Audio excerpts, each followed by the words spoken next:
Hey, what's up, everybody? It's good to see you guys on this Sunday night. If you're not familiar with me, my name is April Samuels. I'm a drummer out of Dallas, Texas, a breast cancer survivor, and the founder of Breast Cancer Can Stick It. I also released a book last year called Breast Cancer Can Stick It. It's available on Amazon.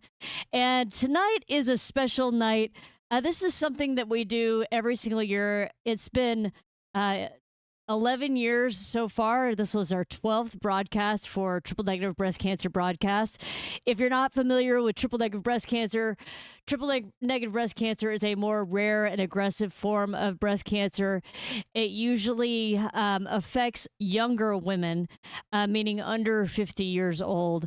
So it's super scary. It's actually the type of breast cancer that I was diagnosed with in 2010. And it was terrifying because if you're not familiar with breast cancer and the ins and outs of all the different flavors, let's call them, then when you get a diagnosis of triple negative breast cancer, it can be really terrifying because it's not anything you've ever heard of. And when you start looking around, it's super scary. Like I said, it's a more aggressive form of breast cancer and more likely to recur. And in fact, we do this show in honor of many women who have been on the broadcast in the past who have lost their battle with triple negative breast cancer. I want to give a big shout out of love to the families of Dahlia Garcia, Amy Pippi Boyd, Claire Davis, and Hillary also. There's been so many people over the years that have lost this battle. Joanne is another person. Joanne Freisenberg is another person who's been on the broadcast who lost her life to triple negative breast cancer. And so this program is to bring awareness to triple negative breast cancer. And the thing about this year that's different from any other year is we normally hold this around Triple Negative Breast Cancer Day, which is May the 3rd. If you're not familiar, I got myself a concussion last year and got it in October, and it really knocked me out of whack for a really long time. And everything is backed up and sideways, and I'm just getting caught back up on life and wanted to be sure and still have this broadcast this year, even though it's not around Triple Negative Breast Cancer Day, because I feel like this is such an important thing for folks to learn about. So we have a couple of different guests this evening. At least I hope we do. We've got some snafus happening technically, and also just some administrative issues we're having in the back end. So we should have Courtney Phillips Long here. She was actually on one of our first few triple negative breast cancer broadcasts, and she's awesome. She's a great story of hope because she fought. She actually did like a trial. And actually, that helped her out immensely, and she's doing great. I believe she was diagnosed around, it was probably around 2014 or so. And so she's been cancer free for some time now, so she'll be on the program. Also, we're going to have Dr. Chan here, who is a breast oncologist. He also does a lot of research in the field. So it's super cool. I'm going to check and see who all is watching right now. So if you're watching, be sure and pop something in the comments. The thing I like to talk about is the weather, as far as like where you're watching from and what the temperature is. I just got back from Illinois and Wisconsin, and the weather up there was unbelievable. I stayed and camped right off of Lake Michigan, and the temperature was between like 50 and 75 every day, and it was so beautiful. When I got back to Texas, I was happy to see that today the high was like 78 or something. I was like, yes, I love it. I love it. I love it. So anyway, let me know where you're watching from and what the temperature is where you're watching from right now. All right, I'm going to check and see. You guys are commenting and whatnot, and I believe we are broadcasting live right now on 5 different social media channels. So we're on YouTube, Facebook, TikTok, Instagram, and LinkedIn. So be sure to, let's see here. Funny. So not funny. This isn't funny. If you guys aren't aware, COVID is going around something fierce right now. So a lot of our guests tonight are sick with COVID. We learned about one of them, Shelly, who was supposed to be on the broadcast tonight, She is down with COVID. We learned about that a few hours ago. And Shelly just now let us know that she is also in bed with COVID. And I was talking to somebody last week and learned that this round of COVID is really, really bad. The person I was talking to was in New Jersey. And these folks, I believe, are in the Texas area. So I hate to see that it's getting around. And please, Shelly and Stephanie, take care of yourself and get well soon, okay? So what we're going to do, I'm going to show you guys a couple of videos. There's been some videos in the past. I'm going to play something a little bit different since Stephanie's not going to be here.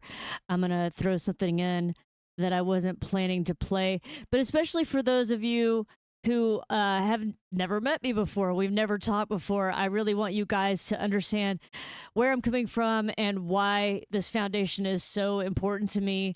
This has really become my life's calling. A couple of days before I was diagnosed with triple negative breast cancer, I just was struck with this feeling that I needed to do something, and that if I had breast cancer, I was going to be the biggest advocate in the fight against breast cancer that I could be. And we've raised almost $700,000 to date, and that's using all volunteer staff. So it's been really astronomical and amazing. And if you're not familiar with our Drumathon event, Drumathon is coming up November the 2nd at Legacy Hall in the Dallas, Texas area. We have celebrity drummers every year that come out to that, anywhere from 3 to 8 celebrity drummers. More recently, it's more like 5 to 8. So we always try to have a lot of celebrity drummers in the house. Some celebrity drummers of the past have been from Jason Aldean, Pink, Ozzy, Ted Nugent, Dio, Joan Jett, lots of Go-Go's. We've had so many amazing drummers, drummers from Prince, just so many amazing drummers come together for this cause. So I'm going to pull together this video real quick so I can give you guys a little bit of history. This is back from the early days of when I was first diagnosed with breast cancer. This is actually from when I was going through chemo. I was probably about 2 months into chemo, and this is kind of where it all began. So check this out.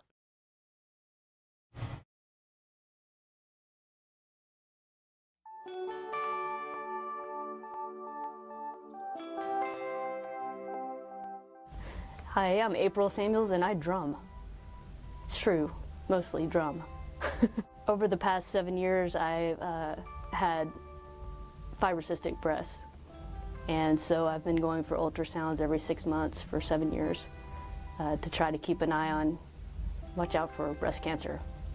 And unfortunately, October 26th last year, I was diagnosed with breast cancer. At that time, pretty much stopped my life. I stopped drumming completely, stopped playing. I was playing with lots of bands, probably 5 or 6 bands. Stopped that completely and just focused on my health. It was a very aggressive form of breast cancer called triple negative. Decided to be aggressive right back. Had a double mastectomy on November 15th. Went through all that, very, very painful. During the port installation on December 15th, accidentally punctured my lung. I was hospitalized for 5 days with that. And on December 28th, started chemotherapy, which causes lots of side effects. One being my eyes water a lot, so while a lot of this hasn't been fun, I'm not crying right now. But another thing is, got to lose my hair with that, so I kind of look like this now. It's really put my life into perspective. You know, you get to stop and listen a lot more. I had been drumming so much and paying attention to that primarily, where life was really just going by really fast. And so when I put everything on stop, I really was able to listen and figure out a lot of things, and my life has really been put into perspective. Drumming is my passion, for sure. When I was 5 years old, I got my first drumsticks. My brother was playing guitar and he was in for a guitar lesson, and I saw a pair of drumsticks there in the music store, and Mom got them for me. When I was 11, I started taking drum lessons and started playing on a drum set. I started playing in clubs when I was 19. I've played in probably 30 or more bands, either gigging or recording or just sitting in with them. Right after I was diagnosed with breast cancer, I felt an enormous urge to do something, you know. So the idea was to come up with a t-shirt design that would be fun and different. And since I'm a drummer, I came up with the idea of breast cancer can stick it, and sent off to a friend of mine and had her come up with the design, and made these shirts here. And all the profits go towards Susan G. Komen. What I'm doing now that I wasn't doing before is I'm focusing more on my church family and on God. Peace is the big thing. I've felt enormous peace in the last month especially. My biggest supporters have been the whosoevers of Dallas, my church family, for sure. It's been amazing. One of the things that I said about going through this experience is it's sort of like being at your own funeral. You know, everybody comes out of the woodwork to say all those things that you never otherwise would have heard. I've heard from people from grade school that I haven't talked to since then. And it's just been really amazing to see the human spirit through all of this. So my support has definitely been my church family and just friends that I didn't even know were still friends. I want women to know that breast cancer doesn't have to kill you, that there's hope. You're strong and you can make it through, and to have hope no matter what. The way I've been staying hopeful is honestly to stay around people, to stay in touch with people that love me and that I love, and to be in constant contact with them. That's been the one thing that I've really learned through all this, is that I'm energized through people and through love. Deborah Gloria offered to do a phototherapy session for me, and shortly after I was diagnosed, I remembered that she had done a similar session for someone else who had a double mastectomy, who had breast cancer. Those photos really touched me. I mean, they're very powerful. When she asked, I knew it was something I needed to do. It was one of those things that you sort of don't want to do, but you know you need to do. We actually had the phototherapy session, I think it was 2 days after I got out of being in the hospital with the chest tube for 5 days. And so I had lost about 15 pounds. So I was very skinny. Deborah was able to pull a lot of emotion out of me that probably had been tied up, that needed to be released. They just force you to look at where you are at that time in your life. It's such a critical moment in your life.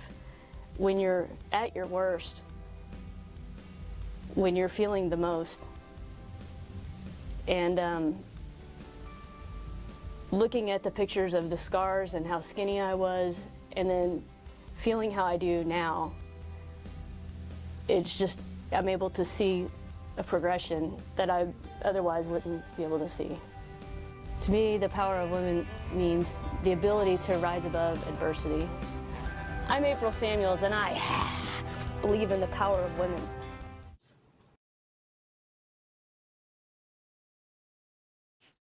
Man, that was a long time ago. Yep, that was me, bald. And I just have to tell you guys, you know, like, I just, when it came to appearance during that time and just, you know, having to face what all I was going through as far as losing my hair and losing my breasts, I just really fixated on the fact that I wanted to live, and I made that my whole thing. I was like, I just want to focus on the fact that I want to live, and nothing else matters in comparison. It's just losing my breasts, losing my hair, none of that stuff mattered to me. Just being able to live was what I really focused all my efforts into, and of course into starting Breast Cancer Can Stick It Too, which has been so cool, man. It's been wonderful, and it's been hard in many ways. I have many friends right now who are metastatic, and it just goes to show that there's still so much that we need to be doing.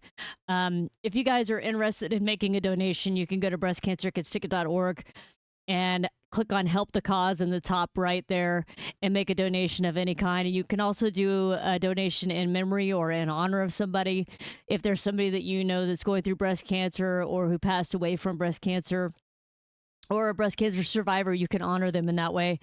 And also just wanted to let everybody know that Drumathon is coming up. Again, I mentioned that earlier, and that's at drumathon.org. But like I said, man, we are here tonight honoring all those folks that we've lost. The main person that comes to mind for me is Dahlia Garcia. She's actually the person that we named one of the funds after. She passed away in 2015. And just a few short months before that, she gave me a check for $1,000 and said, "This can't help me anymore. Use it to help someone else." And that really stuck with me.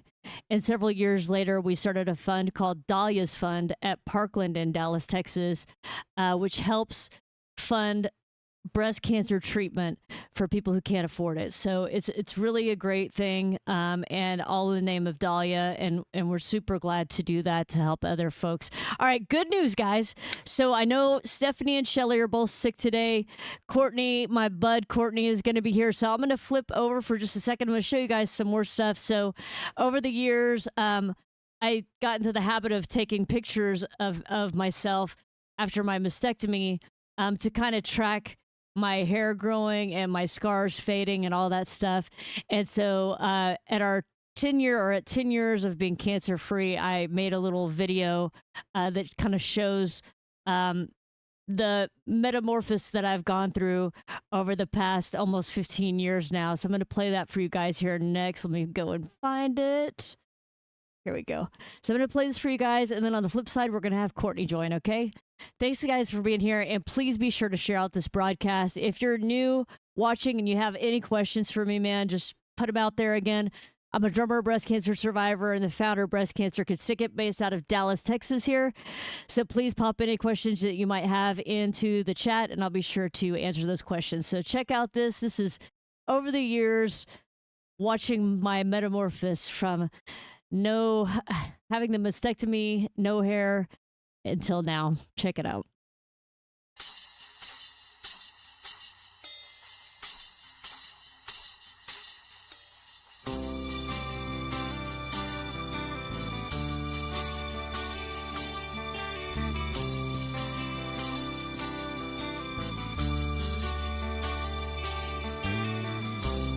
Wax tears down this red candlestick. Realize it's the thing that makes her cry. She gazes lifeless as the shadows change her mind. Nothing stays the same but the fire remains.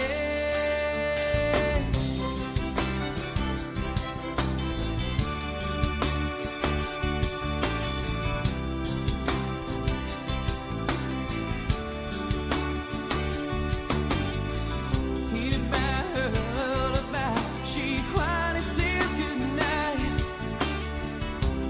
Talking to herself will surely keep her safe. That she won't move, that she won't ever change her fate. Nothing stays the same but the fire remains. And the fire remains. And the fire remains. And the fire remains. And the fire remains. Oh no, no.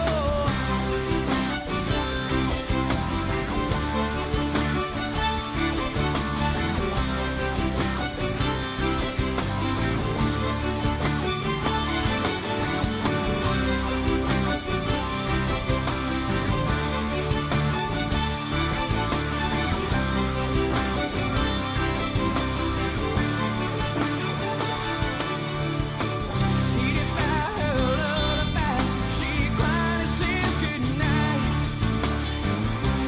Talking to herself will surely keep her safe. She won't move, she won't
All right, everybody, welcome back, man. I'm so excited to bring on our first guest of the evening. As I was talking about earlier, Courtney has been on the majority of our triple negative breast cancer broadcasts. And again, we're doing this a little bit later this year, but it's all good. We're making it happen. And we're learning all the amazing stories of courage and bravery. And here we go with Miss Courtney. How are you doing today, girl? Hey, April. What's up? What's up? I think last year you're saying I've done most of them. I think last year it was like really bad weather or something, right? And we Right. had to cancel it, or I couldn't make it to the next one or something. So I'm really excited that I got to do it again this year because it just kind of feels like this is my thing that I do once a year for triple negative breast cancer. And it's always so much fun to like Yeah. catch up with you. It also like, I don't know, it's kind of cleansing for me once a year to do this as well because it, I talk about things maybe I don't talk about like the whole year. Yeah. Yeah. And then I get a chance to kind of go back over it, but it's really healing and really cleansing for me. So I appreciate you. I'm so glad to hear that. Yeah, I know. I remember last year the power went out in the studio. There was a big storm and we lost power, so we had to reschedule and everything. So it's a little bit crazy. And then this year, I was telling folks earlier that, I had a concussion in October last year and it just kind of knocked me out of whack. I was in therapy for a long time and it was like into March before I started feeling normal again. And that's when we normally have the triple negative breast cancer broadcast. And I was like, I just can't go a year without it. It just feels too weird. So I was like, I'm throwing it here in September. It's all the same. We're still getting the word out. We're bringing awareness to triple negative breast cancer, which a lot of people aren't familiar with. So I know we do this a lot. But you're going to be in front of a whole new audience today, Courtney. This one thing that's different today is we're broadcasting across 5 social media platforms. So instead of just being on Facebook, we're on YouTube, LinkedIn, Instagram, TikTok, and Facebook. So we're on 5 different platforms right now. So people are going to hear your story for the first time ever. So take us back to what year it was and tell us all about, because I was guessing about the year. Was it around like 2015, 14, something like that? Yep, 2015. Yep, you're exactly right. Yeah. And actually, this is so weird that we're doing it at this time because so my birthday is September 22nd, and it was the day because I was diagnosed before I was 40. So it was the day before my 36th birthday that I was actually diagnosed. So September 21st is my actual well, I knew it on September 21st, but they didn't technically tell me until the 23rd, but I knew. I had gone into the doctor on the 21st of September. Isn't that weird how we can like remember these dates? And I know, they're like glued in our head, man. Yeah, so it's very weird, but yeah, so September 21st, 2015, my father had actually just been diagnosed 6 months prior with colon cancer. And I think I told you this story before. But when my dad was diagnosed with colon cancer, I was so distraught over that. I mean, my dad was my hero, which I'm sure a lot of us out there feel that way about our fathers, or our parents in general. And I prayed that God would take the cancer from him and give it to me. And 6 months later, I had triple negative breast cancer. So at that particular time, and I'll say this, it's very weird the way that the Lord works because he works in very mysterious ways. But when I got diagnosed with triple negative, I was under 40. I fit like this perfect criteria that they were looking for a trial for triple negative. I had absolutely, I've done makeup and hair all my life, and I had a studio at that time, and my husband is a musician, and we didn't have insurance. So, I go to the doctor and I'm like, finding out I have cancer and that it's really bad because it's triple negative and everything, if you try to Google triple negative, it's like, you feel like it's a total death sentence, you're freaking out everything you read on the internet. And especially back then, I mean, gosh, that's been 10 years ago. There wasn't as much then that there is now. And I think also there wasn't a lot of people like you or me that were on the other side of it that I could like really look to, you know? And so at that time it was, you know, super scary. And I mean, I really felt like it was a true death sentence. And when I went in to see my oncologist the first time, you know, they were actually, I believe it was my breast surgeon who told me about the trial. And the interesting thing about it is I had to fit into like this perfect criteria to be able to be in the trial. And I was under 40. It was like only 100 people that they even chose for this trial, and I was like number 99 or something crazy like that. Like it was That's the very nuts. end of the trial. You like barely got And in, squeaked in I there. mean, barely got in. They were like, listen, if you want to do this, you got to sign the papers like today to do this. And so, you know, I really had no second thoughts about it because I was going to be able to help other women, you know, and that was what was so important for me was like, okay, so I'm going to be able to bring awareness to other women who also have triple negative or any kind of breast cancer, because in these trials, you never know, like this medication could help colon cancer, it could help ovarian cancer, it could help whatever, you know, you really don't know. And mine was, it was what is it called? Like a double blind, you know, you didn't know if you were getting a placebo or not. And I still don't know to this day if I actually got it, except for my research nurse, which she was like, I called her my chemo mom. I mean, she was beside me the entire, every single chemo, you know, she was there sitting next to me, taking notes. I mean, I got very, very close to her during my whole journey, but she literally would tell me like, based off of your symptoms, you're getting this drug. She was like, I don't know if you're getting it or not for sure, but based off of your symptoms, you're getting this drug. So if you fast forward back, well, go back to my dad having colon cancer. Whenever they found, so when I got put into the clinical trial, I was able to have my chemo completely paid for, which was amazing. And that's just the good Lord working in mysterious ways right there, because I literally had no insurance at the time.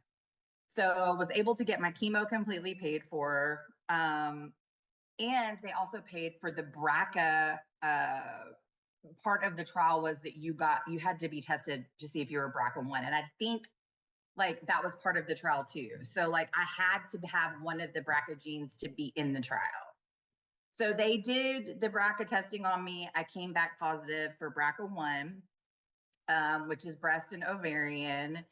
And because of that, my father was then able to be tested for free for the BRCA gene.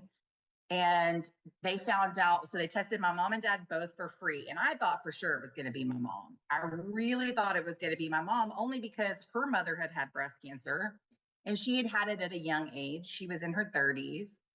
And, you know, I mean, she was a survivor. She had been like a 50 something plus year survivor of breast cancer. And so I really thought it was going to come from my mom's side of the family. And it didn't. It was my dad. And when we found that out, they were able to treat my dad with the same drug that I was in my trial for, because they did a fast track of the trial. So if you move forward like a year or two later, my dad was still struggling with colon cancer, but they were able to give him that same drug So, that I was on for my trial. so just to clarify, they tested him for the BRCA gene too, right? And he Yes. had it, so that's how you were able to trace it back to him, and his Yes. side was that. And for those watching, the genetic testing that they have nowadays is crazy. Back then, it was like they were testing for like less than 10 things, and now they're testing for nearly 50 things. Because Yeah. they've found all these different genes that link back to different types of cancers. Of course, the deeper they get into finding more genes, the less percentage you're you know, like say it's this one gene, it's like 5% that you could get breast cancer if you had this one gene. Whereas like the BRCA gene, it's like much higher, and it makes it much higher for ovarian cancer as well. And did you touch on, I don't think I caught you say this part, but do you still have your ovaries, or did you have them No. removed? Yeah, I think it was about 6 months after I completed chemo. My doctor, they asked me, and they do this with, I think, a lot of people, because chemo in general can make you go into menopause and not come out of it. And so when I first started chemo, I had the conversation, and like, again, there with it being triple negative, it was very like, we got to get you in chemo now, and I don't know if you know more about that, April, but I know at that particular time, like, chemo was the first defense to triple negative, and one of the only defenses, really, because there wasn't, with a hormone-based breast cancer, people have more options of medications that they can take for Right. blockers and stuff like that. It's like the bad thing about triple negative breast cancer is it's more aggressive, but the good thing about it is chemo is more effective on triple negative than it is other types of breast cancer, but especially if you catch it early enough. And I know that obviously surgery is another thing that goes hand in hand with triple negative breast cancer, chemo and surgery. And I believe, since you were probably like your chemo, or your tumor, do you remember what size the tumor was? I want to say that they called it, like, I don't remember the actual size, but to feel it, it felt like about the size of a golf ball. Um, and it had started the year prior. And when it started, I felt it, and it was like maybe the size of like a pea. And I had gone to the doctor at that point and asked to have a mammogram. And then I felt like something was going on, and they told me it was nothing. They told me I had fibrocystic breast tissue, and that it was nothing. And at that time, I felt like it was something, um, but I just didn't push it, and I should have. I wish I would have. But on the other hand, everything happens for a reason in the way that it's supposed to be. So, a year later, I went back because it had grown from like a pea size to, it felt like a golf ball. And the weird thing about it too is it was movable. Like, I could literally grab it and kind of like move it around. That's totally Um, creepy. I know, it was Yeah. really weird. And everything that you read out there is that, oh, well, it's probably just a cyst if you can move it around. That's right. That's what I've heard too. Is normally if you could move it like around, then it's not cancer. Cancer is usually like attached to something. Is what I Mhm. hear. Yeah. Well, yeah, it's very weird. So, and even I can even remember when I went to go see my PCP, because I got in with him because it was like one day it just got huge, and it was like I could just really feel it. And it was like a Friday, and I called my PCP, and I'm like, I think I need to come in and see him like now.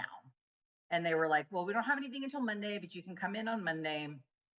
Um, and the reason I called my PCP was because I did not feel heard by the OBGYN that I had been to previously. I just didn't feel heard by them. And so I felt like I needed a second opinion, even though it was like a year later. And so when I went in to see my PCP, and I can remember him like examining me, and he was like, well, it's movable, which is a very good sign. And I mean, even him, he was like, it's movable. You can move it. It doesn't feel attached to anything. And so, they weren't really sure at that point, just from examination, of course. But I went that day, it was September 21st, 2015. I went that day to have, a mammogram and all that. And I'll never forget the sonographer, when she was doing the mammogram, I could see it all over her face. I mean, you know, she just looked at me like, oh crap, because it was big. It was big. And I think they called it, like I said, I think it was like 2B or something like that. But the lucky thing for me is it was on the inside of my breast, right? Instead of being on the outside, which was closer to the lymph nodes and my underarm and everything. So whenever when they did do surgery and stuff, um, none of my lymph nodes were involved, which was incredible and That's a kind of huge, unheard of yeah, for the size. They hu- were kind of shocked, yeah. you know. That's a huge big deal to not have had it spread to your lymph nodes. Those watching, I try to plug these things in here, but for those watching, basically, if your cancer spreads to your lymph nodes, then that means it could have spread to another organ of some kind. So usually what happens, it'll go from your breast to your lymph nodes and then lymph nodes to somewhere else like your lungs, your liver, your brain. So it's really important to find out if you've had it spread to your lymph nodes as soon as possible. Yeah. Yeah. Yeah. So I had a port. I mean, I was watching your video of you talking about your port and having that whole your lung collapsing and all that. That was awful. But when I had my port placed, it was not comfortable. I'll tell you that much. I hated that thing. I could not wait for it to be out. I had a lot of pain with my port, and even after they took it out, I still have like sensitivity in that area. I had a massage therapist kind of break down some of the scar tissue at one point, and that made it a lot better. But every once in a while, it's like I have this sensitivity where the port was. And I don't know if it's so close to like your clavicle and all in there. Yeah, yeah. It's kind of like a shallow part of your chest right there. And so, Yeah, it was just very uncomfortable for me. I yeah. hated that thing, but it was also a lifesaver, you know.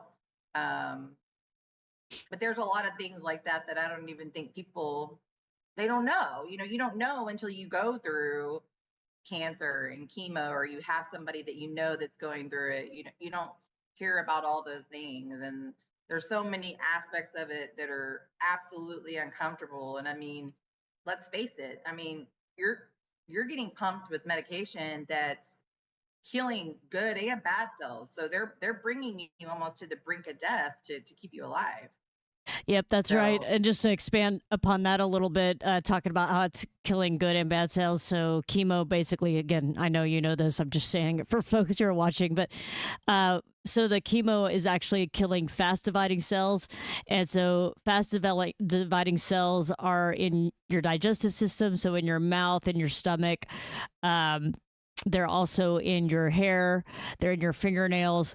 So you have all these, your skin. You know, your skin had like for me at least, I had my skin just like peel away on my feet, yeah, and but a lot of times my skin was like really soft because I had no hair anywhere. So it was like really soft. I keep saying this, I say it almost every time I talk about chemo. I wish there was a way that could just bottle that aspect, that you could be like, hey, I'm going to do this chemo to just, not have to have facial hair. So I don't have to like wax my lip anymore, or something for my legs or something. It's so funny. It'd yeah. be really cool if there were a way to do that. But yeah, so once you did get into the chemo and stuff, what kind of side effects did you have? So I did a pretty standard chemo that they do. It was, oh gosh, what is it called? The oh gosh, it's the one that starts with the T, right? I did that one first. Why can't I even think? Maybe it's a good thing I Taxol. can't remember. T- Yeah, Taxol. yeah, Maybe it's a good thing I can't I remember. know, that's cool. It's like, oh, I'm so far away, I don't even remember what medication Yeah, That's awesome. but the one I will never forget, the one I think you know which one I'm talking about. The AC, the Red Devil. I mean, that one. So the way that they did it for me is I did the Taxol, and then I also had the clinical trial drug, which was a pill form. So I took the pill, I took the Taxol. You know, when you go in, it's like a cocktail. I mean, they're pumping you full of Benadryl, steroid, all of that. The Saline, only, that smell of that saline when they have I to mean, clean it out. Ugh. oh man, and just your taste, you can taste the stuff when it's going through your vein. I mean, it's like the saline, especially, I could always like taste that. Yeah, I can't get that out of my head. That's like even when I have to smell that now, it's like immediately takes me back to those days, man. Ugh. Oh my gosh, yes, absolutely. It takes you right back there. Yeah. One thing that I can't take now because of having chemo is like if I get a sinus infection or something and they're like, oh, you need to take a steroid pack. I'm like, no, do not give me steroid. I cannot stand the way that the steroid made me feel during chemo. I think the best way I can describe it for me anyways was I felt like I was crawling out of my skin. It just felt so bad. And then you've got like a Benadryl on top of that and the chemo drugs, whatever they're doing. I felt like my skin was crawling after chemo. That's just so And miserable. it really is. Yeah. And I don't know. I mean, me and Derek were talking about this recently. Derek's my husband, and we were talking about this recently. I'll never forget one day, like, because when I was on AC, I would get these neutropenia fevers. And because I was in a clinical trial, they would have to dose reduce. So you're supposed to get 4 of the AC treatments. I was only able to complete 3 because they had to shut it off early because of the fact that I was getting these fevers and they could only dose reduce it so much within the trial. And I was getting so sick. I mean, I had to have blood transfusions. I lost my hair like twice, basically, because you have that break in between Taxol. My hair started kind of growing back and then it looked weird. So I had my daughter shave it again. And then I started AC. And the AC or the Red Devil, I mean, that was the worst by far. I mean, I was just so sick with that. And When I you remember when you say sick, were you actually throwing up or were you just in pain or I was in pain. Yeah. I was in physical pain. And then I don't know if I don't know if you had this or not. I'm not sure if we've ever discussed this, but they gave you those new Lasta shots. Yep. So the one that I had was one that they would like put on your arm and it basically would like count down. So, and then it would go off, and insert the medication. And that was like, I think it was 24 hours after chemo. So that way you wouldn't have to go back in. See, I was old school. I had to drive back up there the next day and get a shot in my stomach. And everybody tells me about these like straps that they put on and it has the little thing and it automatically injects you after a certain amount of time. That's so crazy. Yeah, and that it caused severe like bone pain. Yeah. I had that too, man. I mean, I remember like literally, like I was telling Derek this the other day. I was like, I don't even know if I ever told him this before, but like I felt like I was in, because when I was like going through chemo and stuff, it was the closest that I'd ever been to God before in my life. But it was also like a major spiritual warfare. Like they're pumping something in me called the Red Devil, and it's literally feeling like I'm going to die.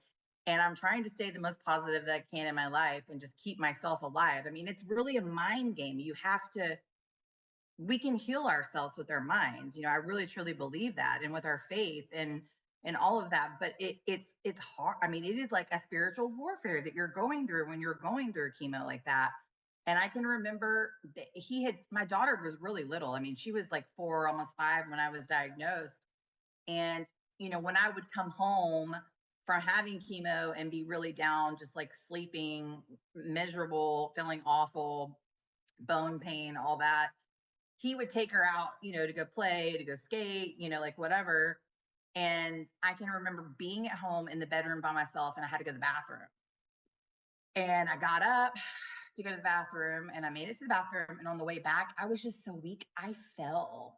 I like fell on the ground. Oh gosh. And I was in so much pain because when that bone pain would hit, it would like feel like, I don't even know. It would like make you, like, I felt like it would just jar me. It would be so painful. It's like these sharp pains in your bone. I used to describe it as like, I remember I would be sitting there watching TV and all of a sudden I'd realize I was really still and then I would try to move and it was like so painful. It felt like, I always described it as it felt like somebody had just gone at me with a baseball bat. Yes. It's terrible. Or like a knife or something. It's like, just in your bone. Yeah. And so and that's how I felt that day. But I was also like so weak because I was very, very anemic. And I had to, I think I got 2 different blood transfusions. And that was another reason why they had to stop my chemo early. But at that particular time, I was really anemic. I was just having these neutropenia fevers. I was having all the bone pain. And I can remember literally just on the floor, face down, in like a position of prayer, really. I mean, and I sat there and I prayed and prayed and prayed because I didn't know if I could get back in the bed, and no one was home. It was just me. And it was like the spiritual warfare. Like I wanted to give up, but I knew that I couldn't because I had a child and this medication was feeling like it was killing me. I didn't want to keep doing it. I was miserable. And when they told me it was done and I didn't have to do that last one, I was like, praise Jesus, I am done. I mean, Right? it was like the best day of my life, Yeah. I Um, think it's interesting because I don't know if we've ever talked in this detail before, but you had Taxol first, and then the AC, the Red Devil.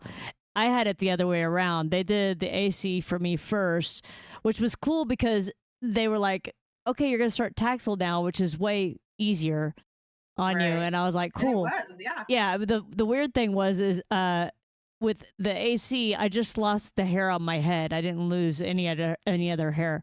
With the Taxol, I lost hair everywhere, like in my nose. Like eyebrows, Yeah. eyelashes, all hair Yep. gone, just like gone. You know what's That's crazy. you know what's funny, Courtney? I was just thinking that you probably looked like that the first year that we had you on the Triple Negative Breast Cancer broadcast Oh, yeah. because you Yeah, were I bald. did I for sure. remember. I was completely bald. Yeah, and I lost hair everywhere. It's very weird. It does feel good. I mean, I kind of liked it as a woman. I didn't like it's kind of nice to not have to shave for a little Yeah, you have while. less to manage, right? But yeah, it's a little odd when you have no hair in your nose. You don't realize that you miss that until it's gone. I know. It's like, Um, where does everything go? Is it just falling out as I'm walking? I don't understand. yeah. Yeah, so it's very weird, but yeah, I mean, for me, yeah, I lost everything, through Taxol, and Taxol was hard, but I was also on that I was in that clinical trial with that other drug, and so I don't know some of the symptoms I was having. They were telling me that like some of the symptoms that I was having like on Taxol, they were like, that's not typical of Taxol. You're probably definitely getting, this drug. Um, and so, I just always felt like, yeah, I got that drug. I still don't know, like I said, to this day, but just from the symptoms that I had and how rapidly I was getting sick and stuff like that, because I remember them telling me that too, that Taxol was like easier than AC. And I don't, the only reason they didn't do the AC first, because I remember talking to other friends that had had triple negative, and they said, "Oh, well, I did AC first and then Taxol," but it had something to do with the clinical trial of why they did it the way that they did. So it was like, okay, you're going to have, so many weeks of Taxol, and then we're going to switch you to the 4 AC. Um, but for me, man, that was really, really difficult. I mean, because I think it was like 12 weeks of Taxol that I was on. Wow.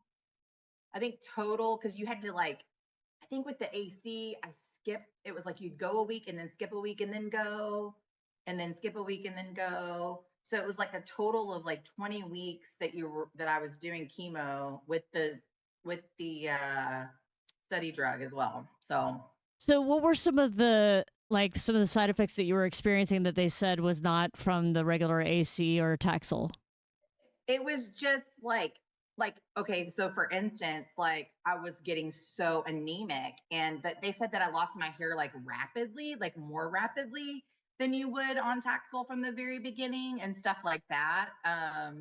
And just how sick I felt. Like I just felt so sick from the beginning, just weak, like which I mean, I'm sure a lot of people feel very weak on it, but a lot, you're on that steroid too, which kind of pumps you up for a few days. But I don't know. I had some really weird feelings that I don't even know like how to describe. It was like something was in my body that wasn't supposed to be there. Like, you know what I mean? Like it just felt like this crawling feeling. And I don't know if that was just the steroid or if it was the medication. And I remember talking um to my research nurse about it a lot. And she was like, I don't know. She goes, I don't know if that's just steroid or if it's like a combination of things. And, I don't even know what the longevity, I mean, there could be some kind of long-term weirdness with that drug too that I have no idea about, Yeah, like something Because it, something that you are dealing with now, you're like, what's that? Or maybe something that'll yeah, pop up I think later. about that sometimes now because sometimes I'll have like sudden pains or weird things that happen and I'm like, I wonder if that's like something left over from that because it was, I mean, it was a study drug. I mean, Yeah. I don't know what it's going to do long term. I know like with AC, I remember them telling us like you can only have that medication like I think twice in your life or maybe just once. I can't remember. Did they tell you that? Because Yeah, they said it, I remember that it they could, said that the amount that they were giving was like a lot more than they like for us because we were younger. They give us a lot more than they would somebody who is older, and then yeah, there's some limit to it from what I recall too, because it's such a severe drug.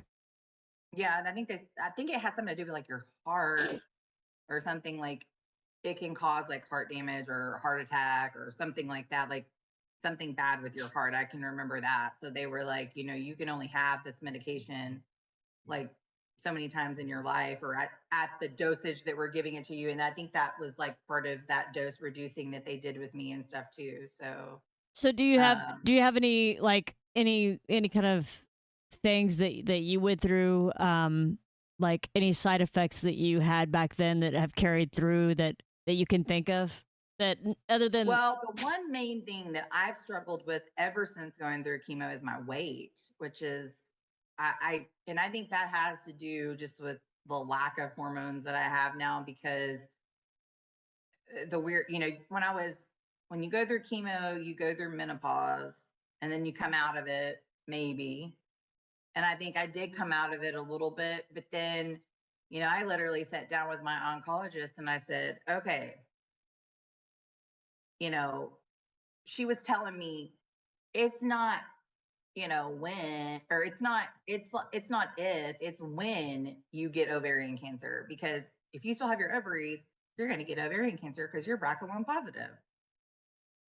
And I was like, okay, well, I know that like I had to sign a paper that said that I didn't want any more kids, but like now that I'm sitting here faced with it, like it's taking that privilege away from me, like cancer was taking that from me. And it was very heart wrenching. And I didn't know if I wanted to have a hysterectomy.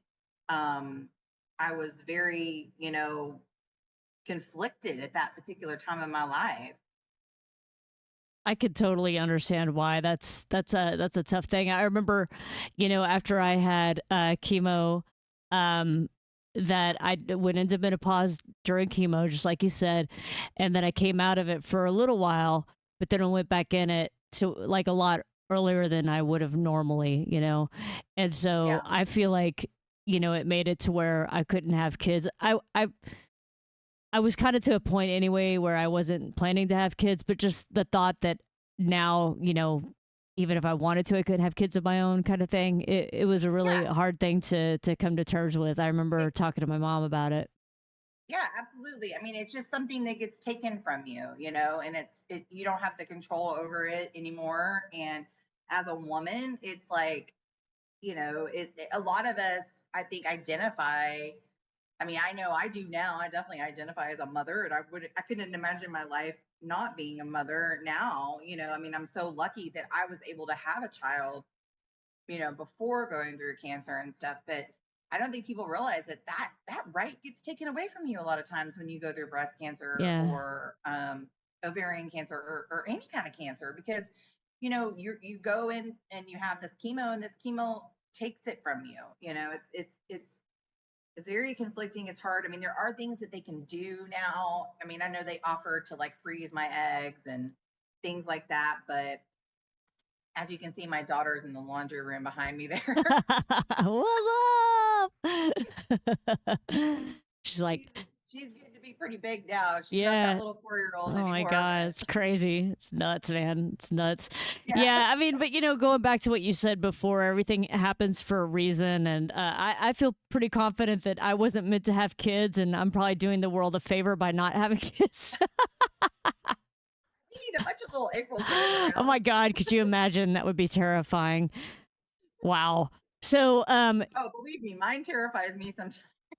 So you were saying that your weight has been a thing that has Yeah. been frustrating, and that's the thing, is that it does send you into menopause, and often early menopause after you get through with all your chemo treatments, and it is much harder to lose weight, and it's a lot easier to gain weight when you're in menopause. It's just like all the things, man. It's just like it's Yeah. fighting against you, you know?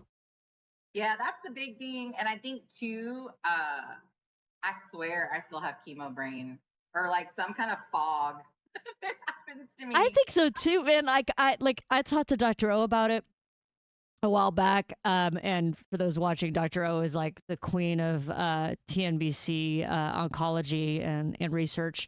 But she says that chemo brain really only lasts when you're in chemo and maybe a few months after, and we can't use that excuse anymore. But here's what I think about it. I think that it's it's not like a chemo brain as much as it is like a PTSD or something, where Yes. it puts you into a mental trauma. You know what I mean? And you go through this trauma, and it sort of reroutes things. That's really what I think of it. Of course, that hasn't been confirmed by anybody. That's how I feel about it, because it's such an No, emotional yeah, whirlwind. I agree with you completely because I think, any kind of depression, anxiety, post-traumatic stress, it causes, a lot of different things to go on with your brain and maybe not function completely proper, like how it would on a normal basis. One thing that I've noticed with me is just like I used to, and I'm still very good at multitasking, but I feel like I'm not as good at it anymore. It's like I had to focus a lot more. And that started happening to me like after chemo. And that could be menopause too. Who knows? It could just be a combination of everything. For me, and I'm actually going through some therapy right now and going back through kind of my cancer stuff because I think that I never, and look, I'm 10 years out and I'm still traumatized from it, It's true. It's a traumatic Um, thing, man. It's when you're faced with your mortality. It's totally scary. mhm. Yeah. And I think too, like one thing that I have really struggled with is that, and I know you and I have talked about this before. It's like when you're going through it, you have all this support around you and all these people, and it's almost like you're living your funeral alive. Like all these people are telling you how amazing you are and you're gonna get through this and all of this, and then you do get through it and they're gone. Life It's goes true. on. Yeah, yeah. And it's almost immediate too. Like it's Mhm. as soon as you're done with chemo, they're like, "Okay, she's good. We'll go back to stuff." You don't get the greeting Yeah. cards anymore. You don't get the check-in calls. And you Yep. feel, yeah, it's very scary. And I get it because Isolating. It feels very isolating yeah. too. I mean, So I get it from the flip side. It's like, you know, as a friend, you might be putting a lot of time and effort into checking on your friend, and sometimes that can be a lot on the friend too, or a caregiver or whatever. mhm. And I get Yeah. I get the need to have like a cutoff or whatever, but I think it's something that people don't really realize is that even though a person has finished chemo, they're still going to be having some struggles, whether it's physical or mental. More often Yeah. mental, because yeah, it is like you get kind of left out there and people aren't checking on you anymore. Yeah. And I think for me, and unfortunately, like I had to kind of like I took over, the caregiving role for my mother. Unfortunately, she passed away last year, in October. So it's been a really hard year for me. But I never like because my dad had cancer as well. I think that I never really like because it went from me having cancer, going through chemo, all of that, overcoming it.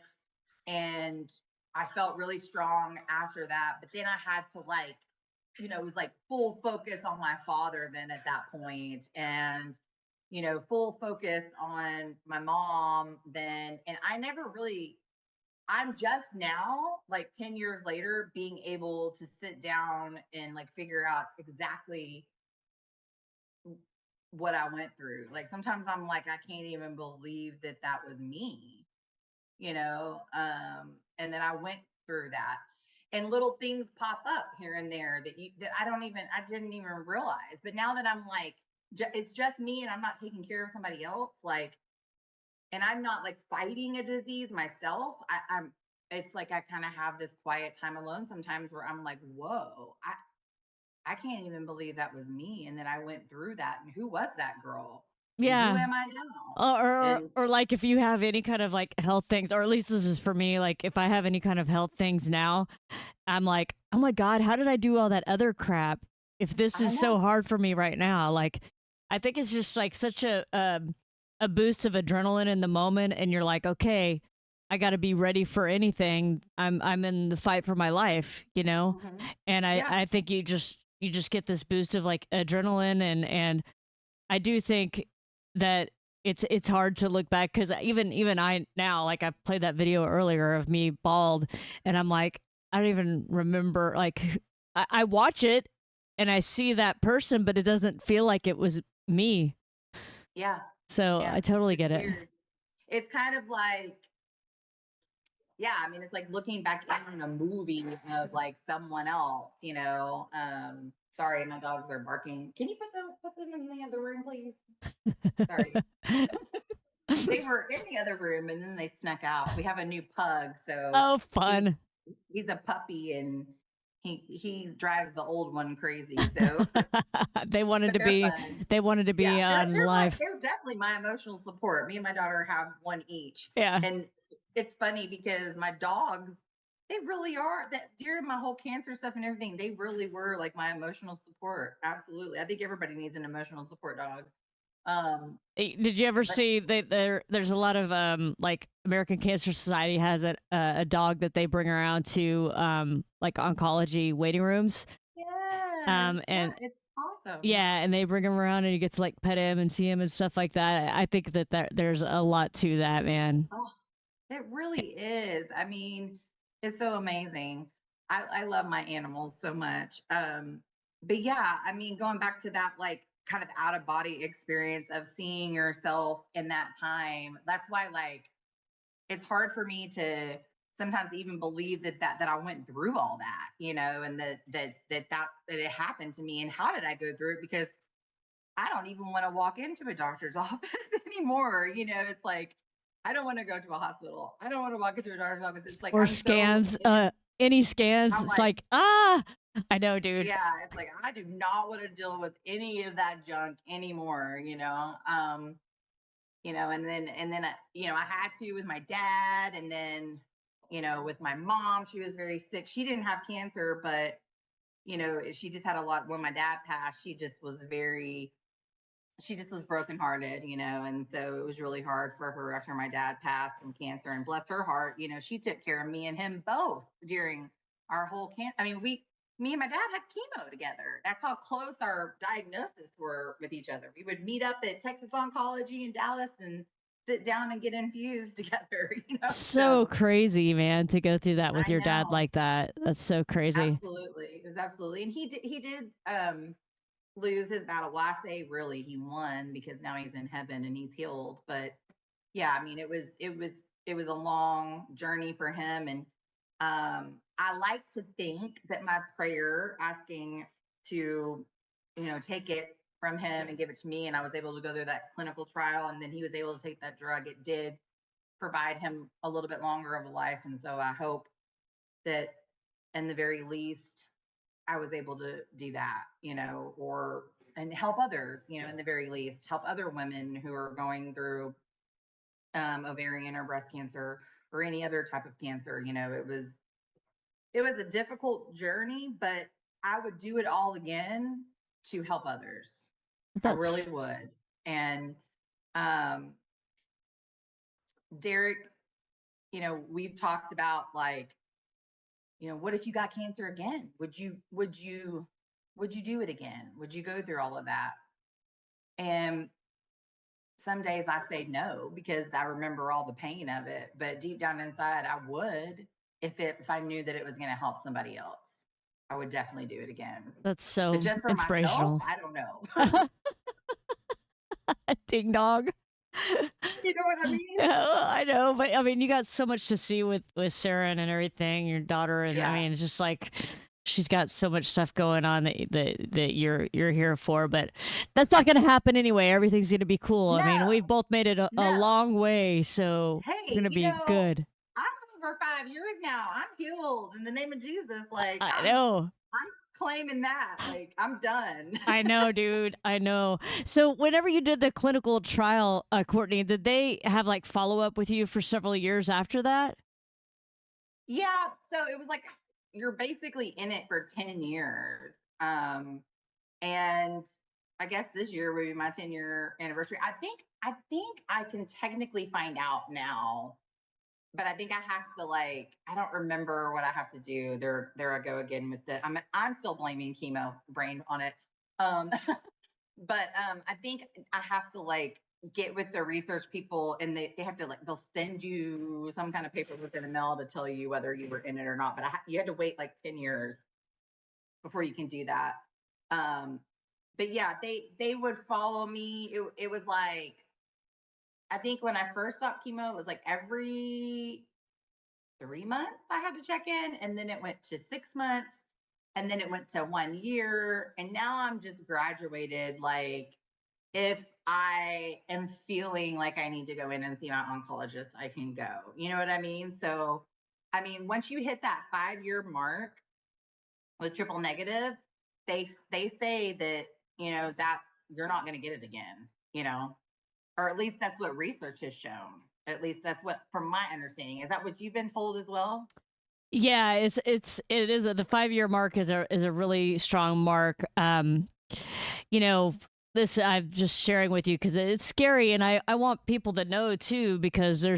there's so much to learn. But there's actually somebody who's involved with breast cancer can stick it, who had her breast cancer return after 10 years. Oh, wow. Yeah, it's crazy, and she's going through a really rough time right now. And I mean that's the thing. That's why this foundation is so important to me, is because there's still so many people who are getting metastatic breast cancer or metastatic cancer of some kind. I mean, I know personally 5 people that are metastatic right now, 3 breast cancer, 1 ovarian, and then 1 prostate. And it's like there's still just so much to be done.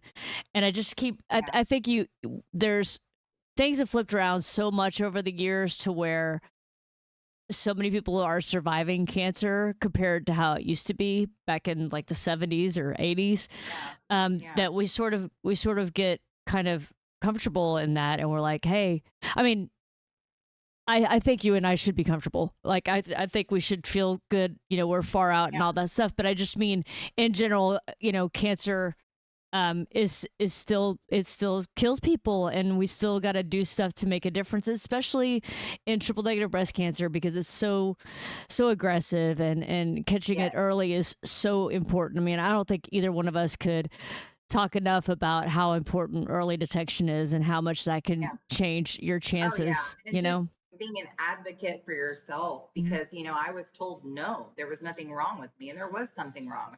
And I think that we should always listen to our gut instinct and advocate for ourselves. It's better safe than sorry. I mean, so what if you're wrong? So what if you're wrong that you don't have breast cancer? If you think you do, or you think you have got anything wrong with you, keep pushing until you get the answers. I mean, I feel that way 110% for people because, I mean, I lived it. And they told me, like, hey, if we had paid attention to this the year prior, you probably wouldn't have had to go through chemo, you know? Mhm. Um, but there again, like I've said, everything happens for a reason, and it's all done now. I can't look back on things and say, well, it could have been this way or that way, and can't stay angry about those types of things. You just have to move past it and just know that it was God's will. Yeah, and I was gonna ask you, are you doing any kind of annual screening at all right now? I I'm going to tell you, I've been really bad about it the last couple of years because I was caregiver for my mom. But this year I've started doing some more things. One thing that I am doing is I'm about to be 46, like in a week, I think. And You're I just kept a young thinking all pup, year, dude. I kept thinking like for the past year that I was already 46 and I was going to be 47. And then I found out I was 45 the other day and I got so excited. So I was like, oh I my found out I was 45 the other day. I was like, that's great. I thought I was 46 That's already. awesome. I think like when COVID happened, it's like I lost a whole year or something. I don't know. I think we all And, like, did. it's Yeah. it's like I don't even know what year I'm in sometimes. But but yeah, one thing that I'm having to like really watch right now is my colonoscopies and stuff like that because I'm BRCA1 positive. My father had colon cancer. He was also BRCA1 positive. So for me, at my age now, I'm kind of switching gears to other, not just my breast and all of that, but like, okay, now we got to start doing some other screenings as well. So I'm in the middle of trying to get that because my birthday's in a couple weeks. My doctor's like, you got to do it. You got to do it. So gonna be doing my first colonoscopy pretty soon. And I think that's really, really important.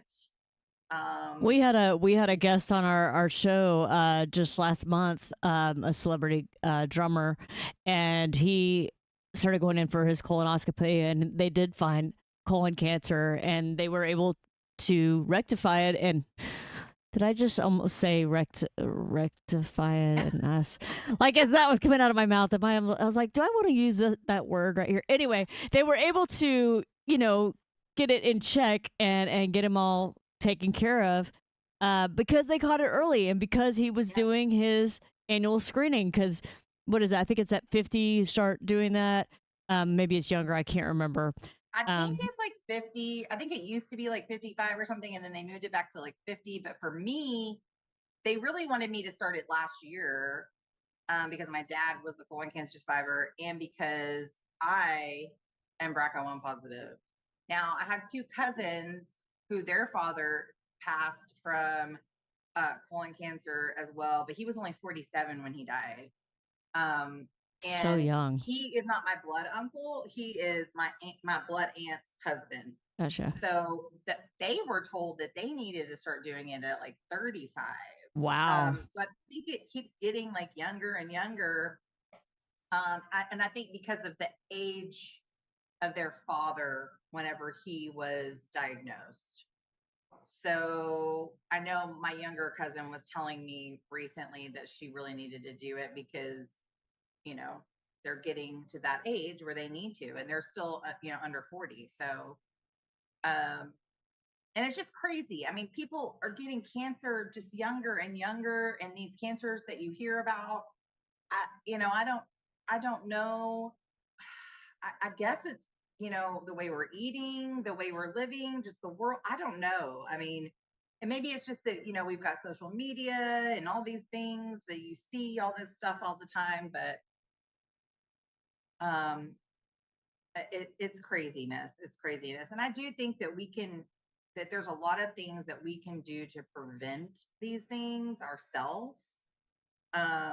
Whether that's like exercise, the nutrients that we're putting in our body, the stress. I mean, everybody's got so much stress and anxiety nowadays. It's like if we can do anything to try to clear our minds. And I know my husband's really into like meditation and stuff right now, and it's helped him a lot. And I'm trying to learn from him on that stuff. But right. Anything like that we can do to just better ourselves and be proactive. Well, just lower your risk. If you're still smoking, quit smoking. If you're drinking, Right. take your drinking down. I mean, that's one of the things that Dr. O always talks about is that at most you should have 3 drinks a week and not all at once. And it's like you think about people that go out to see a concert or something on the weekend. Most people probably do have at least 3 drinks. And so it's everything. It doesn't necessarily mean that you will get cancer, but it definitely increases your risk. And if there's anything you can do to lower your risk, we should be doing it. I agree with you. It's like a low fat diet is a big deal. Exercise is huge, even just walking 30 minutes a day, and it's hard, man, because I don't even do that a lot of the times. And, I try to stay really active, mostly through playing, but, being able to just go and walk a half hour a day, you have to like make that time.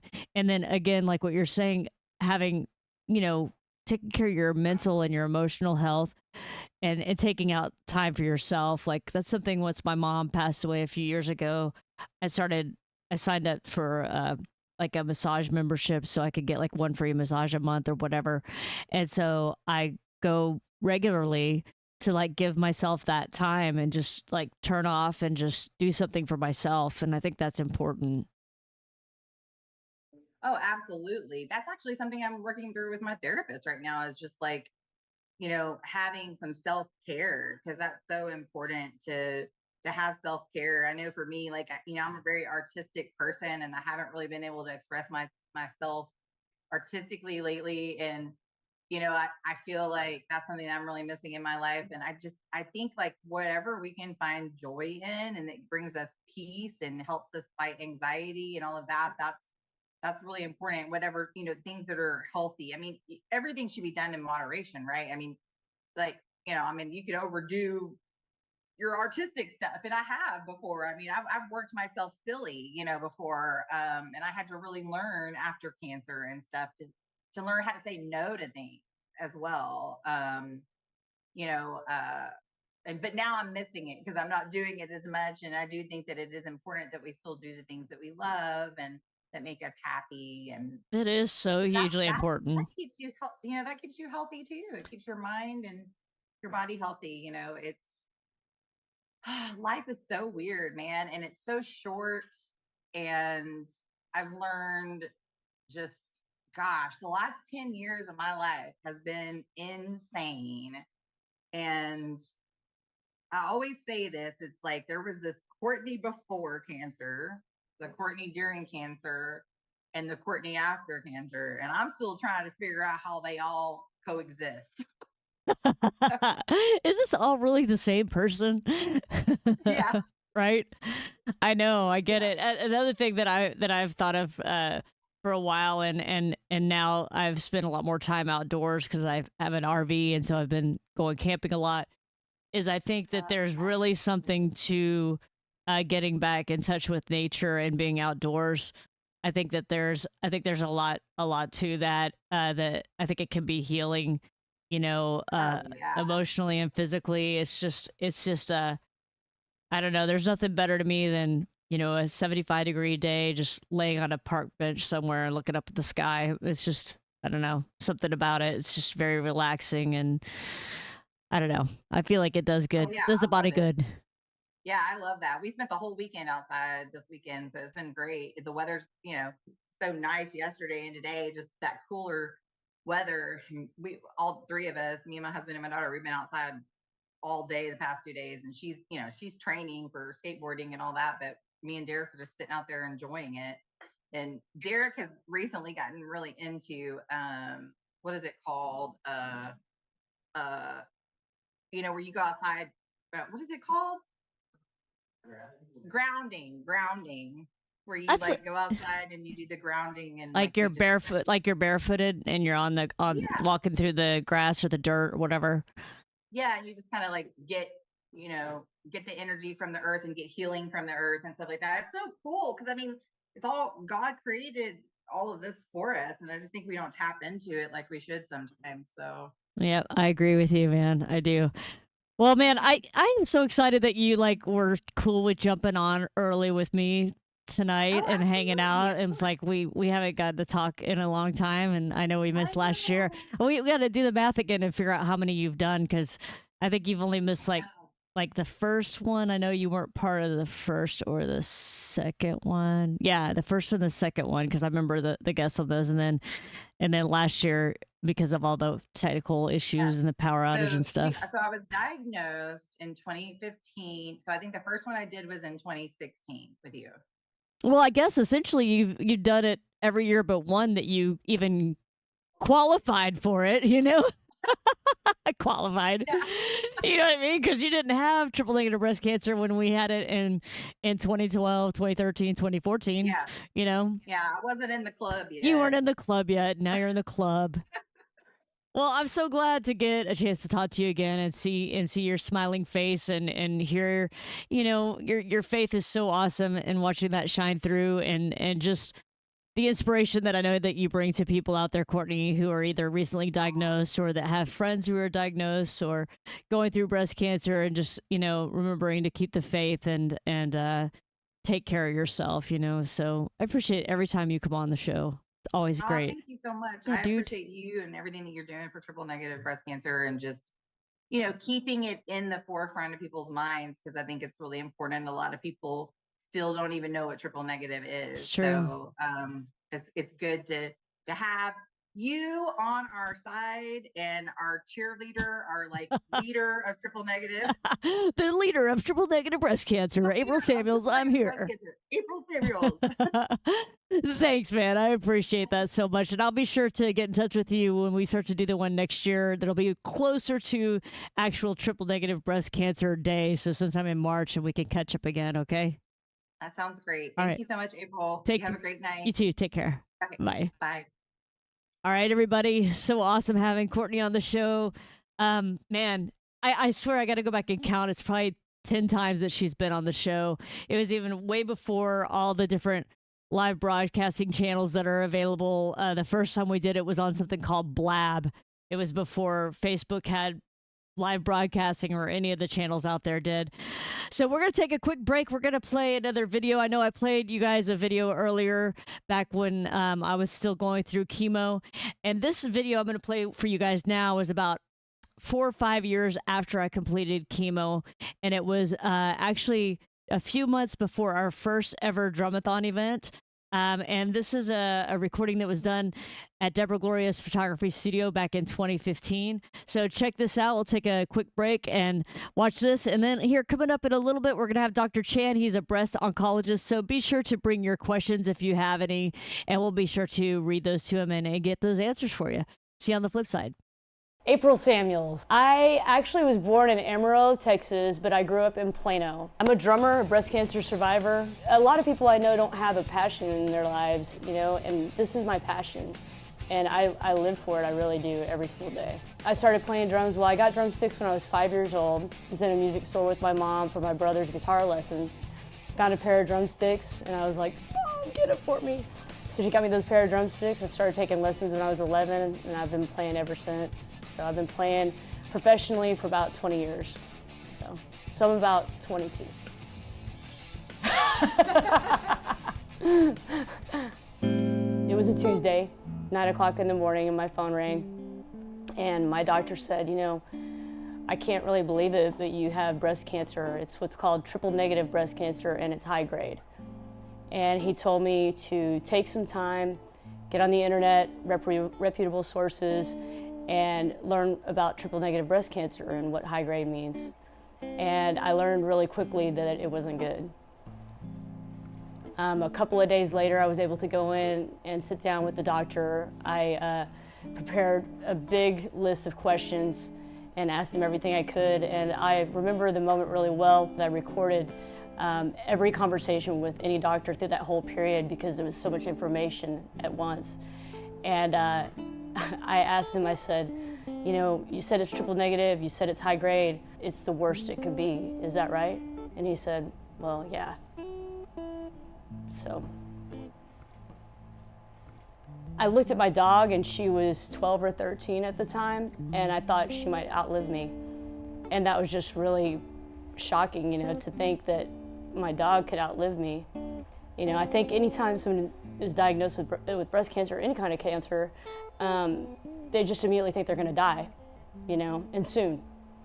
So that's how I felt. No, I haven't. Very thankful for that.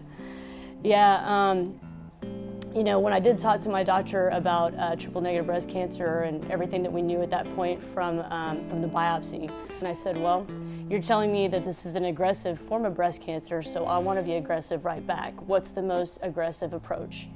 And he said, a double mastectomy and 4 months of chemo. And I decided at the time not to have reconstruction because I just wanted to make it easier to find any cancer in the future, because the most common place for it to recur is either on your chest wall or in your lungs, and I just wanted to make it really easy to find if there was any threat in the future.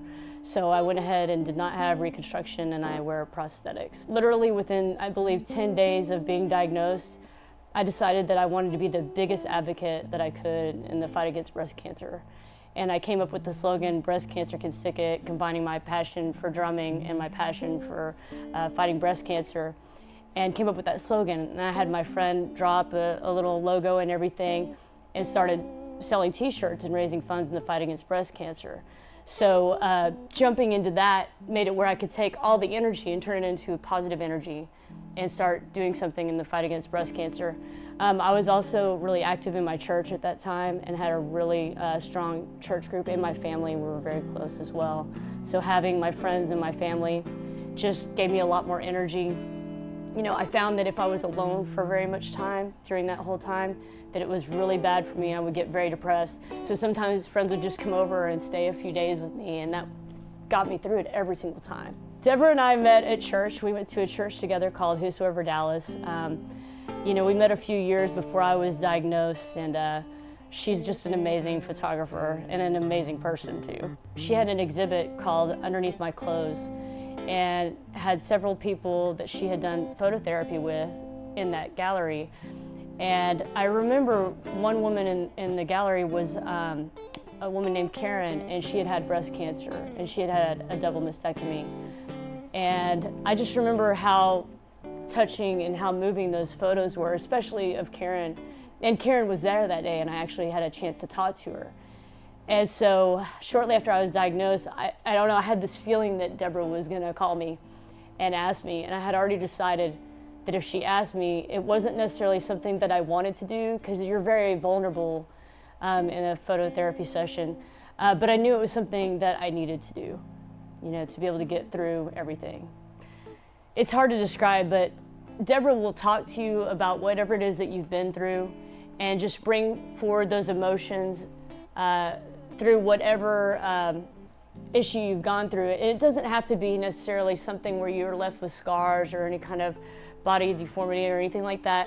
It could be an emotional problem, but she'll talk you through everything, talk to me about, going through breast cancer, through my diagnosis, and just kind of bringing all those feelings out. I definitely did feel like I wanted to push back, when she was talking to me, but I still found a way to push forward and still be able to release those emotions, which is the whole point of phototherapy.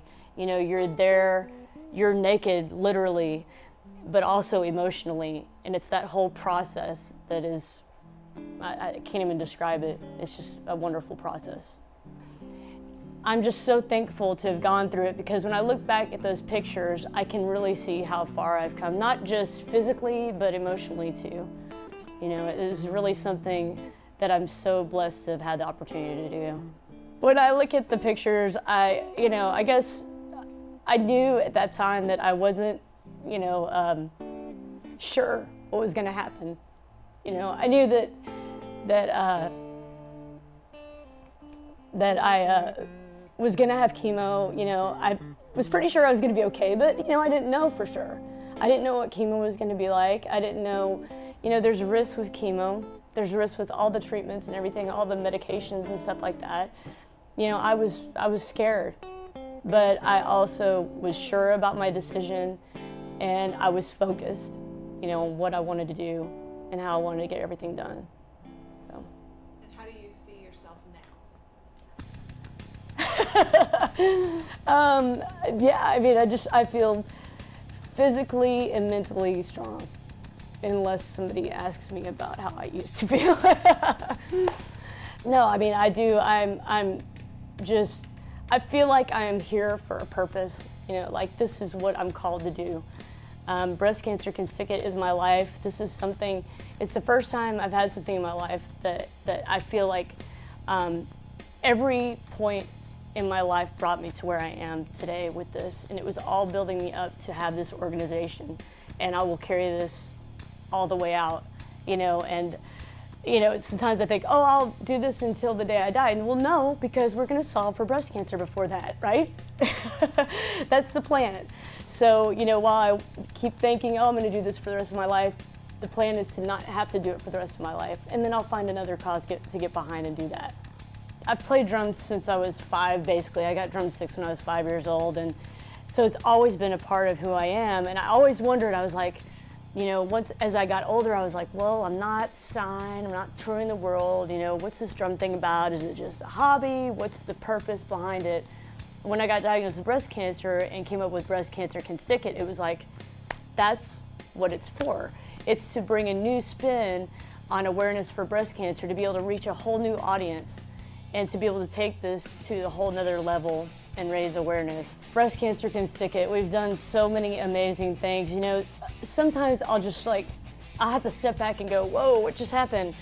Some great examples are in 2013, I was preparing for one of our big Breast Cancer Can Stick It events in Corpus Christi. And I was talking to Ricky Rocket of Poison, who I got put in touch with. And he was like, well, what kind of drum set are you playing or whatever? And I told him, I was like, you know, but I've been looking at your Rocket Drumworks kits for a while. And he was like, let me see what I can do. Called back a week later and they donated a black glitter drum set with pink hardware for our Breast Cancer Can Stick It events. And so we use that at all of our events now. That was amazing. Also having some great celebrities at that event that year. Troy Luccketta of Tesla, Jimmy Deanda of Bullet Boys was there.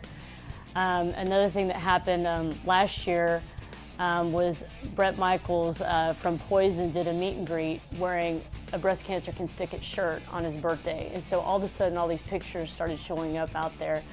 In fact, that day that they gave us that drum set or called about that drum set, they offered me an endorsement deal, so I play Rocket Drumworks now. I have 2 kits, that black glitter kit with the pink hardware, and then a black kit with pink checkers and pink hardware too. And the thing that makes this celebrity interaction so important is that spreads the word even more so we can raise even more funds.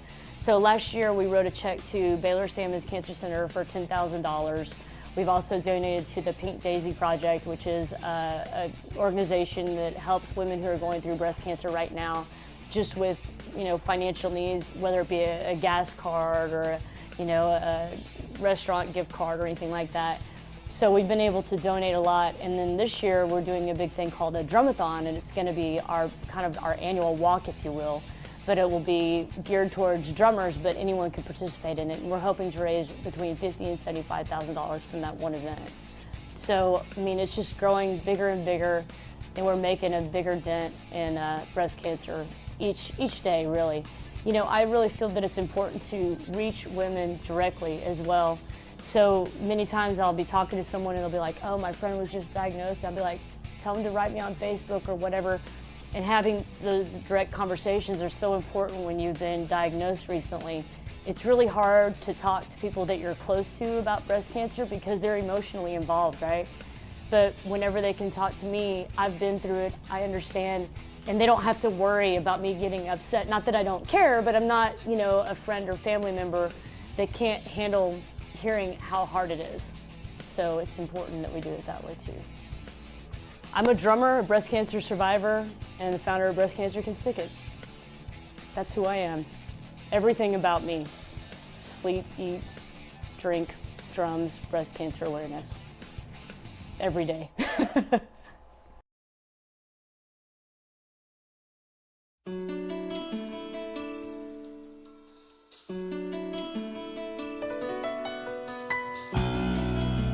My name is Athena Johono. Hi, I'm Bill Fenton. My name is Chip Peller. My name is Christy Joe. Hi, I'm Christy Johnson. My name is Laura Sansoni. Hi, my name is Mandy Fenton. Hello, my name is Milan Davis. My name is Patrick Stone. I'm Ruth Fox.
What's up, everybody? Is everybody still with me? You guys rock, man. If you've never seen a triple negative breast cancer broadcast, tonight's a little bit different than normal. We had 2 people who ended up having COVID, and we just found out today. So 2 of our guests were unable to join because they've got COVID. Sucks. I know there's a lot of that going around right now, so we wish them the best and hope you guys get well really, really soon. So a big shout out to Courtney, who joined early and hung out and stayed long with us to chat for a while tonight. And coming up here about 8:30, we're going to have Dr. Chan. He is a breast oncologist. He does research and trials, and he's going to be giving us an update on several things tonight. He's with UT Southwestern, and we look forward to having him on here in just a little bit. In the meantime, I want to check in with you guys and see if you guys have any questions for me about triple negative breast cancer. If you joined late, man, triple negative breast cancer is a more rare and aggressive form of breast cancer. It's basically, a lot of the times, breast cancer is hormone positive, which is a totally different type of breast cancer that can be treated in different ways. There's HER2 positive, there's ER positive, PR positive. There's all these different forms of breast cancer, but triple negative is not does not react to hormones, so it's not a hormone related breast cancer, and so it is more rare, more aggressive, more likely to recur. And so we're just bringing some awareness to triple negative breast cancer today. Normally we do it on March the 3rd, which is Triple Negative Breast Cancer Day. But I had an injury last year, and so everything's kind of backwards and upside down. But I wanted to be sure to still have this show because I've had it every year. This is our 12th year having the Triple Negative Breast Cancer broadcast. And we've also had Courtney, who was on earlier. She's been on a good majority of those broadcasts and gives us an update each year as to how she's doing. So I was anxious to talk to a couple of other triple negative breast cancer survivors, but we will get them in here in May of next year, or March of next year, rather. We'll be able to have them in around Triple Negative Breast Cancer Day and really get some more input from folks. If you haven't ever seen a full broadcast, you can go to our YouTube channel and watch any of the broadcasts over the years. We have a playlist there for Triple Negative Breast Cancer broadcasts. You can watch all those. If you are going through triple negative breast cancer, I highly, highly recommend this. It's a super helpful thing to check out. It's very inspirational. You meet a lot of brave and courageous women who've gone through triple negative breast cancer, and you can learn a lot from Dr. Joyce O'Shaughnessy, who's been on all of our broadcasts in the past. This is actually the first year that we haven't been able to have her on. It just didn't line up. So we are excited to have Dr. Chan here this evening. I am going to spit a few things if you just joined and you watched a couple of these things. So that was me playing a song by Bullet. It's an original band that I played in for many years, a song called Devils. I used to do like drum videos and stuff like that I would release regularly on YouTube. I'm going to start trying to do drum videos on TikTok. So all those folks out there in TikTok land, be sure to watch out for that. But be sure to ask any questions that you might have. I'm going to go over here and just take a look and see if I see any questions in the house. If you're watching from somewhere other than Dallas, let me know where you're watching from and what the temperature is where you're at right now.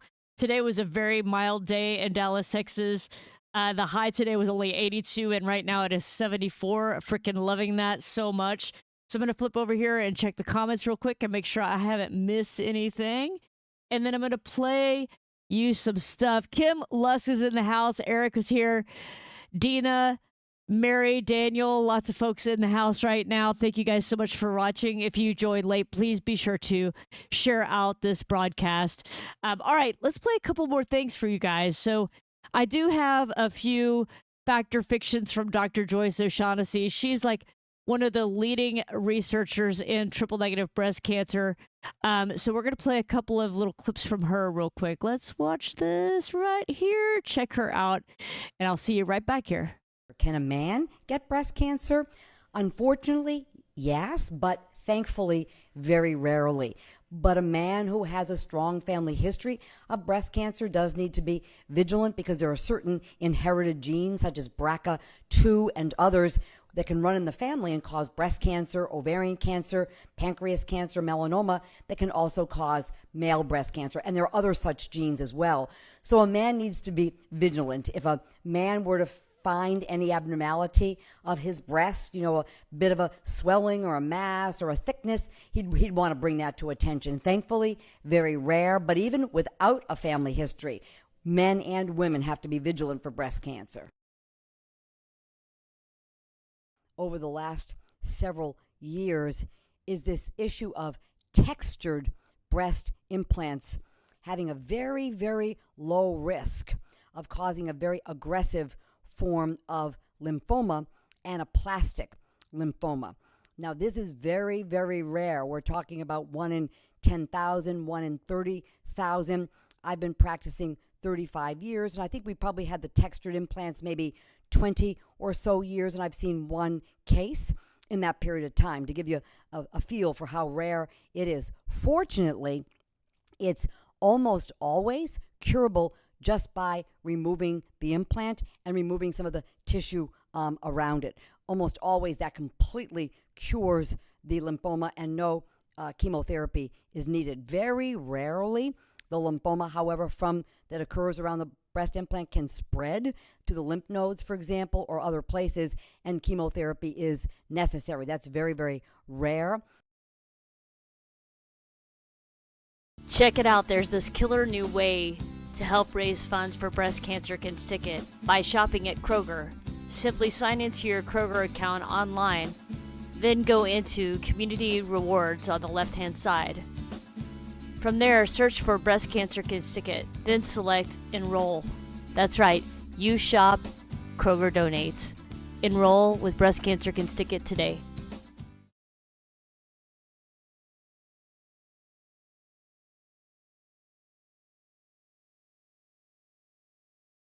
All right, folks, welcome back, man. We had a big burst of thanks from Dr. Joyce O'Shaughnessy. She is a researcher and a breast oncologist here in Dallas, Texas, over at Baylor Scott and White. And in fact, we help fund the research she does there.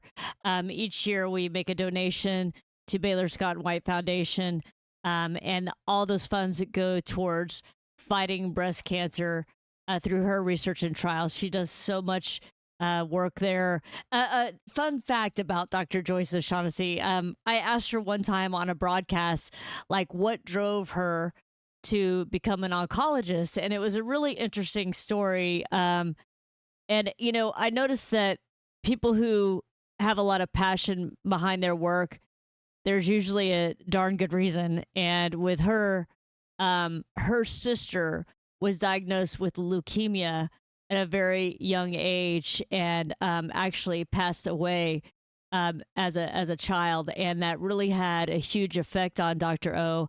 And she decided to get into oncology at a very early age and ended up in breast oncology. And so she is super passionate about it. I was very blessed to have her as my doctor when I went through breast cancer back in 2010. And having her on the show and having so much information of all the research and trials that she's been doing is fantastic. So just check that out on our YouTube channel. There is a playlist called Triple Negative Breast Cancer Broadcast. And you can check out a lot of those. And Dr. O has her own little playlist on our YouTube channel, too, so you can check that out. There's lots of great, great information from her. All right, I've been kind of sidetracked, so I'm going to go back over here and see what's happening on the Book of Face and all the other online platforms that we are broadcasting to tonight. This is our second time only to broadcast to multiple platforms at once. I want to give a big shout out of thanks to Izzy, who's the producer of our show, who's worked really hard and tirelessly to get this show tonight up and running, and also just to get us on multiple platforms at once, which is so stinking cool. I love it. It's so cool to be able to do that. Let's go see right now. See if we got some comments in the house or anything. I'm looking. So be sure, I saw Eric was here earlier and Kim. So be sure and do pop comments into the chat there if you have any. If you have any questions or anything like that for Dr. Chan, please be sure to check that out. So who wants to watch some more like jams? I know I played some jams for you guys just a second ago when I did the bullet one. Let me see if I can find another one for you guys.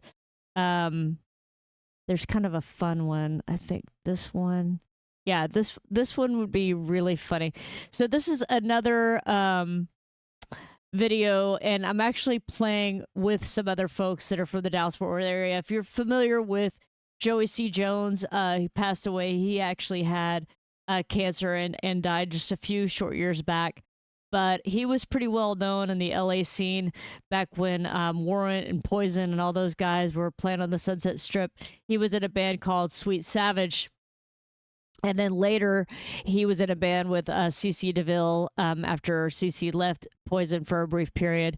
And anyway, I did a video and this recording of this song called Arsenic Bubblegum with Joey C. Jones and our friend Dave Crow, who's like a dear friend of mine, and he's freaking crazy and nutty, and always have such a great time with him. So I thought I would share this with you guys while we hang out. Again, Dr. Chan will be showing here in about 20 minutes. So we're still going to play a few things for y'all and keep you highly entertained. So check this out. This is Joey C. Jones, Arsenic Bubblegum.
Before I had breast cancer, I had naturally curly, big, huge hair.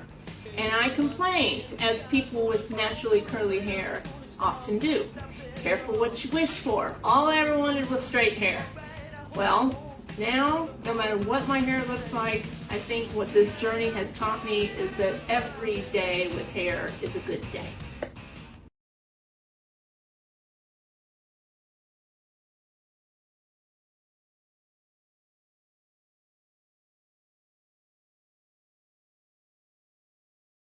It's a beautiful Sunday here in North Texas.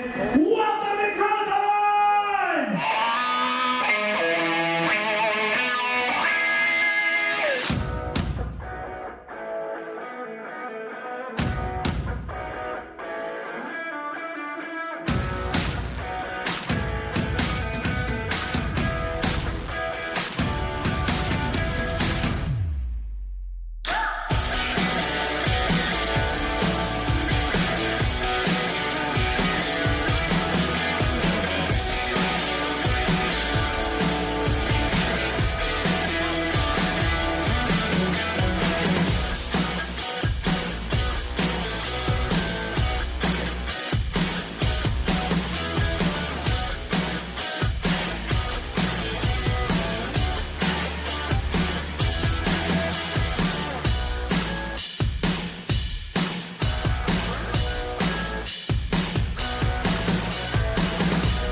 Hi, I'm April Samuels and I drum.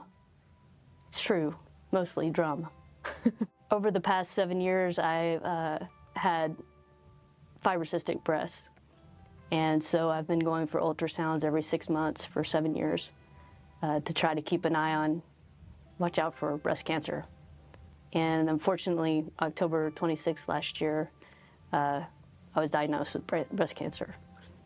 At that time, pretty much stopped my life. I stopped drumming completely, stopped playing. I was playing with lots of bands, probably 5 or 6 bands. Stopped that completely and just focused on my health.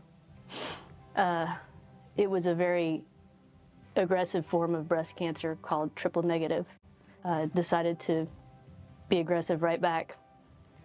Had a double mastectomy on November 15th.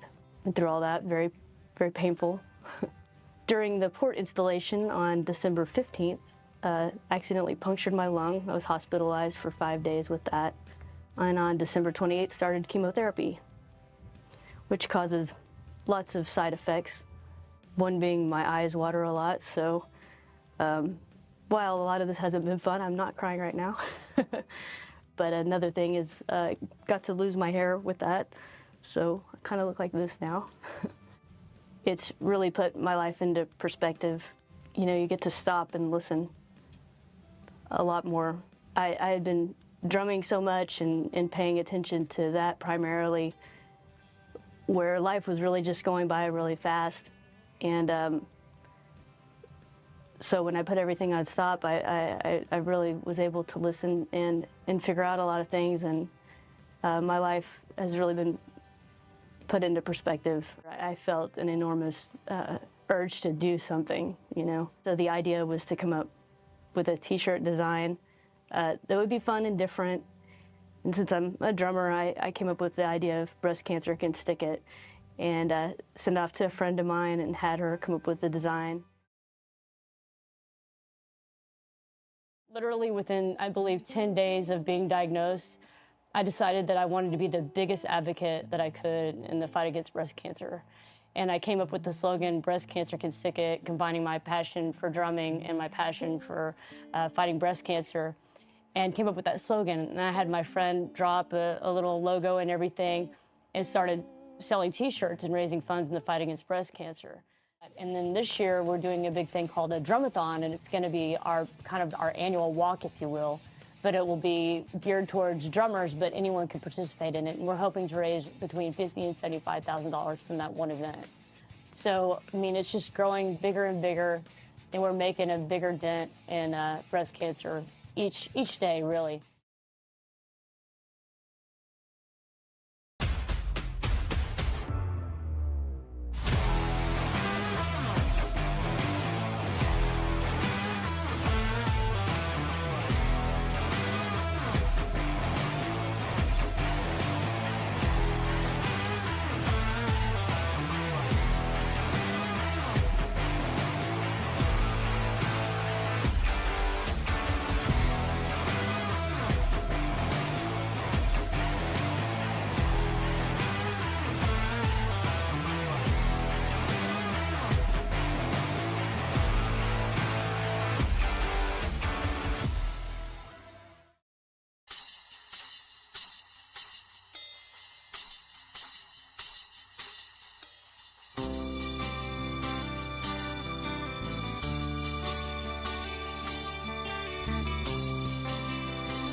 Wax tears down this red candlestick. I realize it's the thing that makes her cry. She gazes lifeless as the shadows change her mind. Nothing stays the same but the fire remains.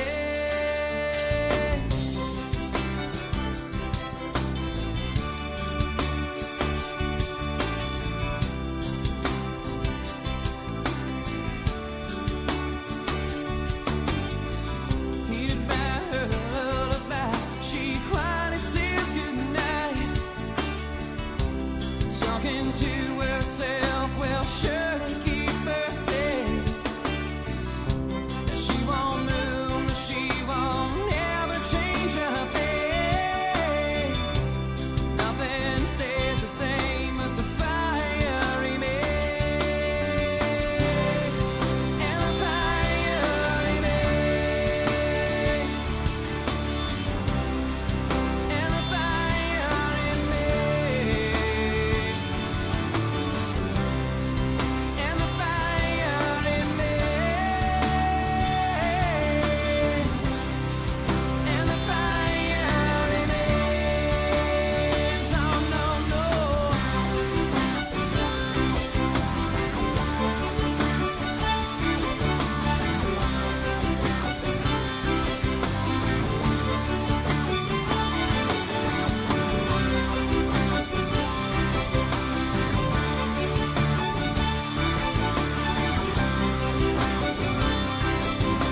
What's up, everybody? Welcome back. Hope you enjoyed that. So, those of you joined late, that was a look through the years of me going through triple negative breast cancer. Basically, the first shot was right when I finished chemo. I kind of just wanted to capture what I looked like at that moment, the scars still being rather fresh and being bald. And then over the years, I just continued to take those pictures to kind of show the metamorphosis that I went through over the years. So I hope it brought you some inspiration. It's been a crazy 15 years since I was diagnosed with triple negative breast cancer. All right, guys, I am so excited to announce our next guest who's going to be on the show tonight. We've got Dr. Chan in the house. How are you doing, Dr. Chan? Hi, I'm doing great. I'm really excited to be here. Yeah, thank you so much for being here. And you are a breast oncologist from UT Southwestern here in Dallas, Texas. That's correct. And I understand that you also do a lot of research and trials.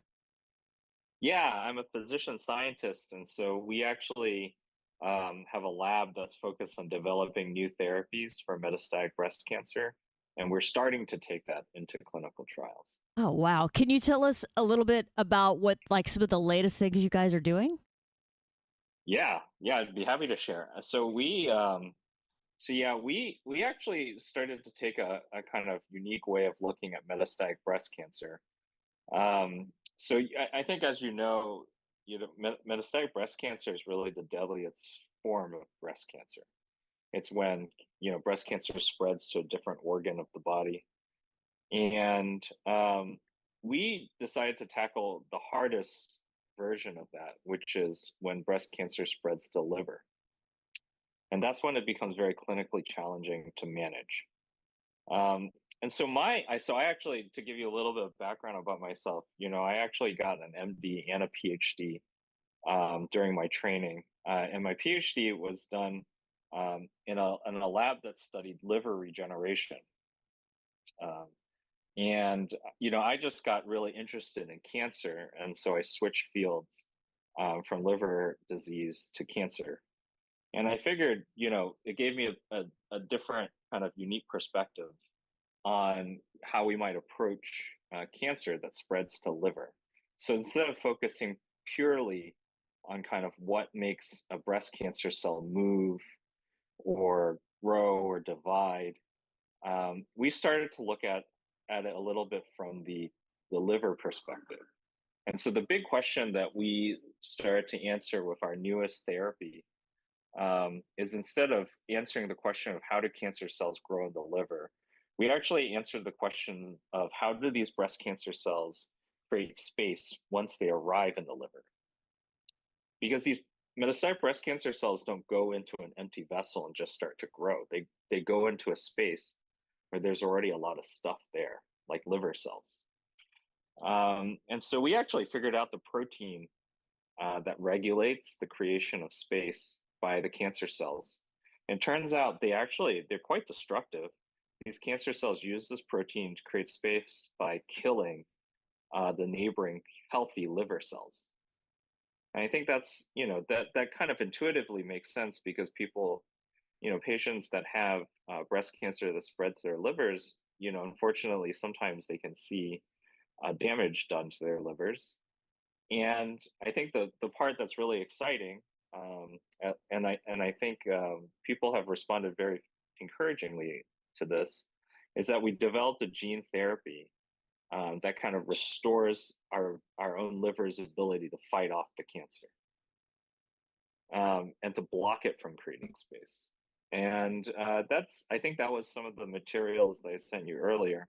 But that's what we're most excited about, is that we have a different, I think, unique way of treating breast cancer that spreads to liver. And I think, we're very hopeful that this unique way will give, improved results. That's so amazing, and it's interesting to hear you talk about it in that way, about creating space and how, what is it doing to create space. And something else I was thinking of, Dr. Chan, while you were talking, I think that a question a lot of us have is, what's the difference, or is there a difference between just getting straight up liver cancer versus having cancer spread from your breast to your liver? Yeah, that's a great question. And it's often kind of when people retell the history of their family history, that's often something that comes up, because I'll often ask people, was it the cancer that spread to the organ, like the brain or the liver, or was it brain cancer or liver cancer that your family member might have had? And the difference is where the cancer arises from. And so breast cancer that spreads to the liver, that's called metastatic breast cancer. And that's because originally the cancer cell came from the breast and went to the liver. When somebody has primary liver cancer, or just liver cancer, that means their liver cells themselves were the ones that became cancerous. And so the cancer started in the liver originally. And that's what separates the two definitions or the two diagnoses. If you were to compare similar versions of that cancer next to each other, would they look the same or would they look quite different? They would look quite different under the microscope. Interesting. That's really good to know. I've heard some people like sometimes I'll hear people say, "Well, I had breast cancer and now I'm metastatic and now I have liver cancer." Like they'll word it that way, but it's really my breast cancer has spread to my liver. And is it possible, just because you have such a unique view, Dr. Chan, that I've never gotten to ask these kinds of questions before, is it possible to have, like, you always hear about people having breast cancer and it's spreading to their liver, their lungs, or their brain. Is there ever a time when somebody could have some kind of a cancer that spreads to their breast, or if it ever gets in your breast, does it have to have started there?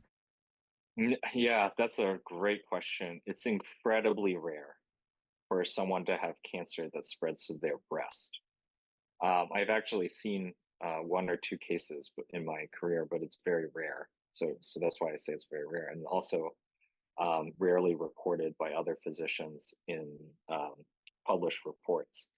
The majority of cases is that the cancer starts in the normal breast cells in the breast become cancerous, and that's usually how breast cancer starts. Gotcha. That's interesting. Like I said, it's cool to get a chance to talk to somebody like you who has a different kind of take on things. So you mentioned that you guys have come up with all of this and you're hoping to start some trials. When do you think you might be able to start those trials? Yeah, that's a great question. I'm learning so much about the drug development and drug development timeline just through this project. Because I think, a lot of us, when we participate in trials or if we run trials, the drug's already developed and it's already ready to go into the clinical trial space. And so there's often this kind of box where you have people, scientists at the microscope, at the bench, kind of doing experiments, and then they say, "Eureka, we have something that could help patients." And then there's this big gap between, eureka moments and then getting into clinical trials, and we're um, in the process of doing that. And one of the key steps, the key pivotal step, is going to the FDA and getting their approval through an investigational new drug process. And once we get that approval, which we're hoping to have happen in 1.5 to 2 years, then we'll be able to open clinical trials to test in humans, to test this in humans, whether this will be efficacious, and mainly first whether this will be safe.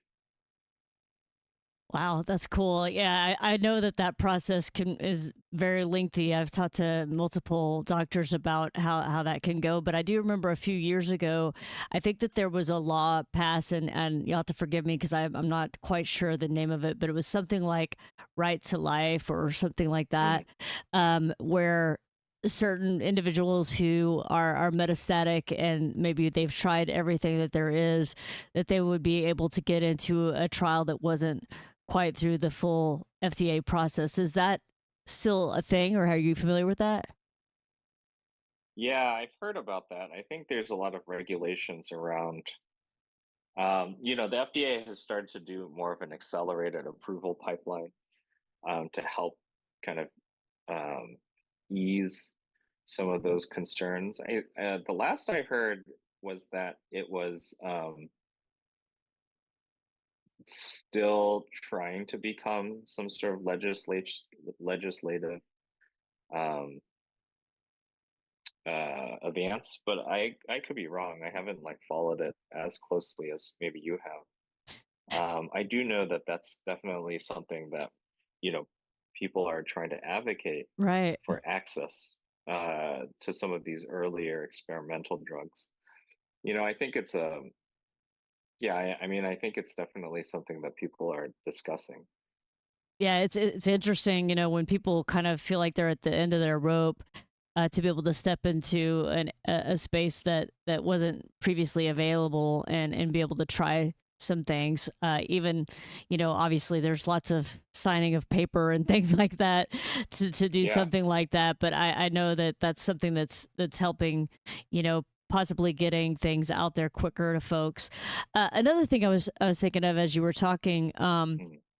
is normally, somebody gets breast cancer, and once it's spread to another organ, like you were describing earlier, that's when it's metastatic. Is there a most common, like the ones that I always hear about, is it's most likely to spread to your liver, your lungs, or your brain? Is there like a percentages, like which is the most common place it spreads to when you have breast cancer? Yeah, it's bone is the most common, and then liver is second. Um, and and those are just kind of just common sites that breast cancer spreads to. Um, yeah, and I wanted to just kind of talk a little bit about that because as you were mentioning this right to therapy movement and kind of decision making, I really think it requires, I think both a sense of, just willingness to try new things. And then the second thing is I think it really requires a deep conversation, with your physician about the biology of the cancer that you might have. And I mean that beyond just kind of like the subtypes, but just like what's the real biology of the cancer, and then matching it Mm. to maybe a drug that targets that specific biology. And that doesn't always happen. And so, I think there's just a lot of constraints within the research and the clinical practice.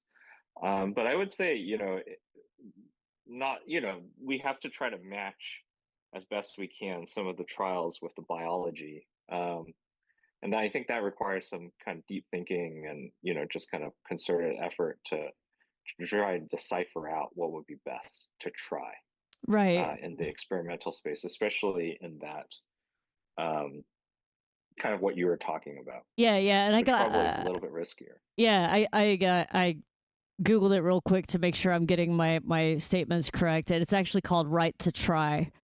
Mm. It says the argument centers on the idea that terminally ill patients, in conjunction with their doctors, have a right to try potentially life-saving treatments that have not yet been fully approved by the FDA. Yeah, So it yeah, right to yeah, try. So yeah. The that's right that's to try. that's pretty cool. I just remember when that came out a few years ago. I mean, for me, it just gave me hope because it probably gave Mm. others hope that are out there and they feel like there's nothing else they can do, and maybe they could have an opportunity to try something new and innovative that could possibly save their life, because they're kind of like at the end of their rope, and looking for Mm. something to help them. Mm. So when you guys do get this like approved, and you're able to start doing the trials, is this going to be a form of like chemo, or how will it be given? What are your thoughts there? Yeah, we think it could be given intravenously, but we don't think the side effect profile will be like chemo. And I don't want to speculate too much because we're still very early in the stages of our testing. But I would say that just from our preclinical models, the mechanism of action, or the way it works, the way the drug works, and the side effects that we've observed, it isn't really like chemo. And that's because chemo works in a very specific way. It kind of targets cells that are growing very fast. And most of the time when a person has cancer, that happens to be the cancer cells. But there are other cells in the body that grow kind of at a similar rate, like hair cells, for example. And that's why you get some of the side effects that you see. The way that this therapy is thought to work, we don't think that that would be the same side effects. Well, that's really promising. I'm sure people will be excited to hear that because nobody likes the side effects of chemo, obviously, with the effects it gives you on your digestive system and hairs, your fingernails, your skin, all the different things. So it'd be nice to not have to deal with all that stuff. So, how many? I noticed when I was looking at the slide that you have, it's the Chan Lab. So, how many people do you have working on this particular therapy? Yeah, we have a great team. It's awesome. We have we have a lead person who's been doing fantastic work, and then we also have a couple of bioinformaticians working, and then a lot of people in a concerted effort trying to help advise and kind of perform some of those pivotal studies. In the lab overall, we have a MD PhD student, two grad students. 3 technicians, a lab manager, and a lot of volunteers who've just kind of helped because the research in the lab they find exciting and they just volunteer to help out. That's so awesome. I mean, it truly takes a village, especially to accomplish something groundbreaking like what you guys are working on. So you seem so stinking young, man. Like I'm looking at you and I'm like, how are you? You've got all this experience behind you already, and working on this new innovative treatment and therapy. It's amazing. Was that recorded? That was recorded, right? That was... Yes, you'll have this. Yes, you'll have this to watch and replay, and you'll be able to share it with all your friends. People. Yeah, right. But that's so cool. I mean, because I think it's great. I mean, I don't know if you're really young or not, but it just seems like there's so many people who are passionate about figuring out ways to fight cancer and to think about it in a new and innovative way, like you are. It's not something I've heard of before, where you're really focusing on what's happening when it gets to the liver, which I think is really, really great. Do you find, is there a particular version of breast cancer that's more common to spread to your liver than another one? Or do you deal a lot with triple negative breast cancer? Yeah. So triple negative breast cancer is, has a higher tendency to spread to the liver. But all subtypes of breast cancer spread to the liver. And I think what is so interesting about our approach is that we're trying. So I don't know if you've heard this, April, about treating cancer is like whack-a-mole. Have you heard that Yes. statement before? Yeah, whack-a-mole. Kinda Yeah. like you hit, you hit one. Actually, I don't even know if people play whack-a-mole anymore. I don't know if they do So it either. could be in the bygone era. Maybe So David I'm Belcher's. old enough to remember that. But so it's the idea is you hit one target and something else sprouts up. And so it becomes very difficult, and I think people can become kind of discouraged because of that. But I think one of the questions that I've always had in terms of cancer treatment is, do you think it's easier to treat cancer that's constantly evolving, and to say that same treatment is effective between people? Do you think that's easier and that's more similar, like these cancers between people that are constantly evolving? Do you think they have more in common, or do you think between people, their organs, their body's response to some sort of injury like cancer is more shared? Wow, that's deep. I don't even know. I wouldn't know what to guess on that. Cancer. So my bet was that a cancer that's constantly evolving inside one person probably does look different to some degree when you compare it to another person, even though they have the same subtype of breast cancer. Because those two cancers are just evolving and changing. Um, but when you think about it, our bodies actually are very uniquely primed to share similar signals between each other in response to an injury, like an infection. Like between you and I, or between you and everyone else, there's probably a lot of similar signals that are shared when everybody gets a cold. And that's why, we all clear colds pretty quickly. And so when it comes to cancer, the question that I had was, can similar principles be applied? Can we find what is most common between you and I, and how our bodies might fight cancer and how it fails to fight cancer? And can we use that as a strategy to treat cancer versus just targeting a cancer cell itself, which could be changing all the time between people? And so we'll see which, because I think what has happened in cancer treatments to date is that we really focus on the cancer cell, and we say if we can stop the cancer cell from growing, we have a huge success. And that's true. And I don't want to take away any of the success from any of the patients that have done well or gotten time from the drugs that are available and that are coming up. But I think, when we see some of these very long lasting responses, it's when we identify how our bodies are able to control cancer, what's shared between people in terms of our body's response to cancer. And that's, kind of like what the field of immunotherapy has opened up, using your immune system to control cancer, because our immune system is very similar between people in terms of the response. There are differences for sure, and that's not what I'm saying. I'm saying that the way that our immune system kind of responds to an infection or to injury, those signals, a lot of those signals are shared between people. And if we can exploit that, maybe we have a more universal treatment against cancer rather than targeting the cancer cell directly. That sounds like a brilliant idea. Super excited to hear how it all works and comes together. It's very cool. Yeah. So am I. So how long have you guys been working on this? And like, when you had that eureka moment at some point, you said? Oh yeah. Yeah. There are several of them. There are several moments where I was very excited. Like, what was the first one with regard to this particular trial you guys are working on? Yeah. How long ago?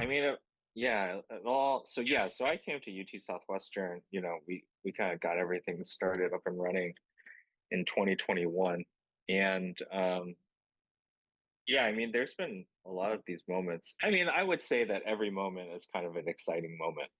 And I think people often say, like, well, is it experiment? If it succeeds or fails, then you get the high of it succeeding, or the lows of it not working. But I would say all knowledge is knowledge gained, and nothing's really lost. And so if an experiment doesn't work out and you kind of think through it and troubleshoot it, then it's just an opportunity to move to a second experiment to help, kind of narrow things down. And I think there are moments though where the experiment, that you design, turns up to test, that you designed to test the hypothesis, and in your heart you're hoping for something, and if it doesn't work out, it doesn't work out. But there are those moments where you see, kind of visually, the results of the experiment are affirm what your hypothesis was. And those are exciting. And one of those first moments was when we saw that cancer cells actually create space by killing their liver cell neighbors. And once we kind of were able to understand that process with more specificity, we could design therapies to target that. So once we can understand the process and how it works, then we could try to reverse it.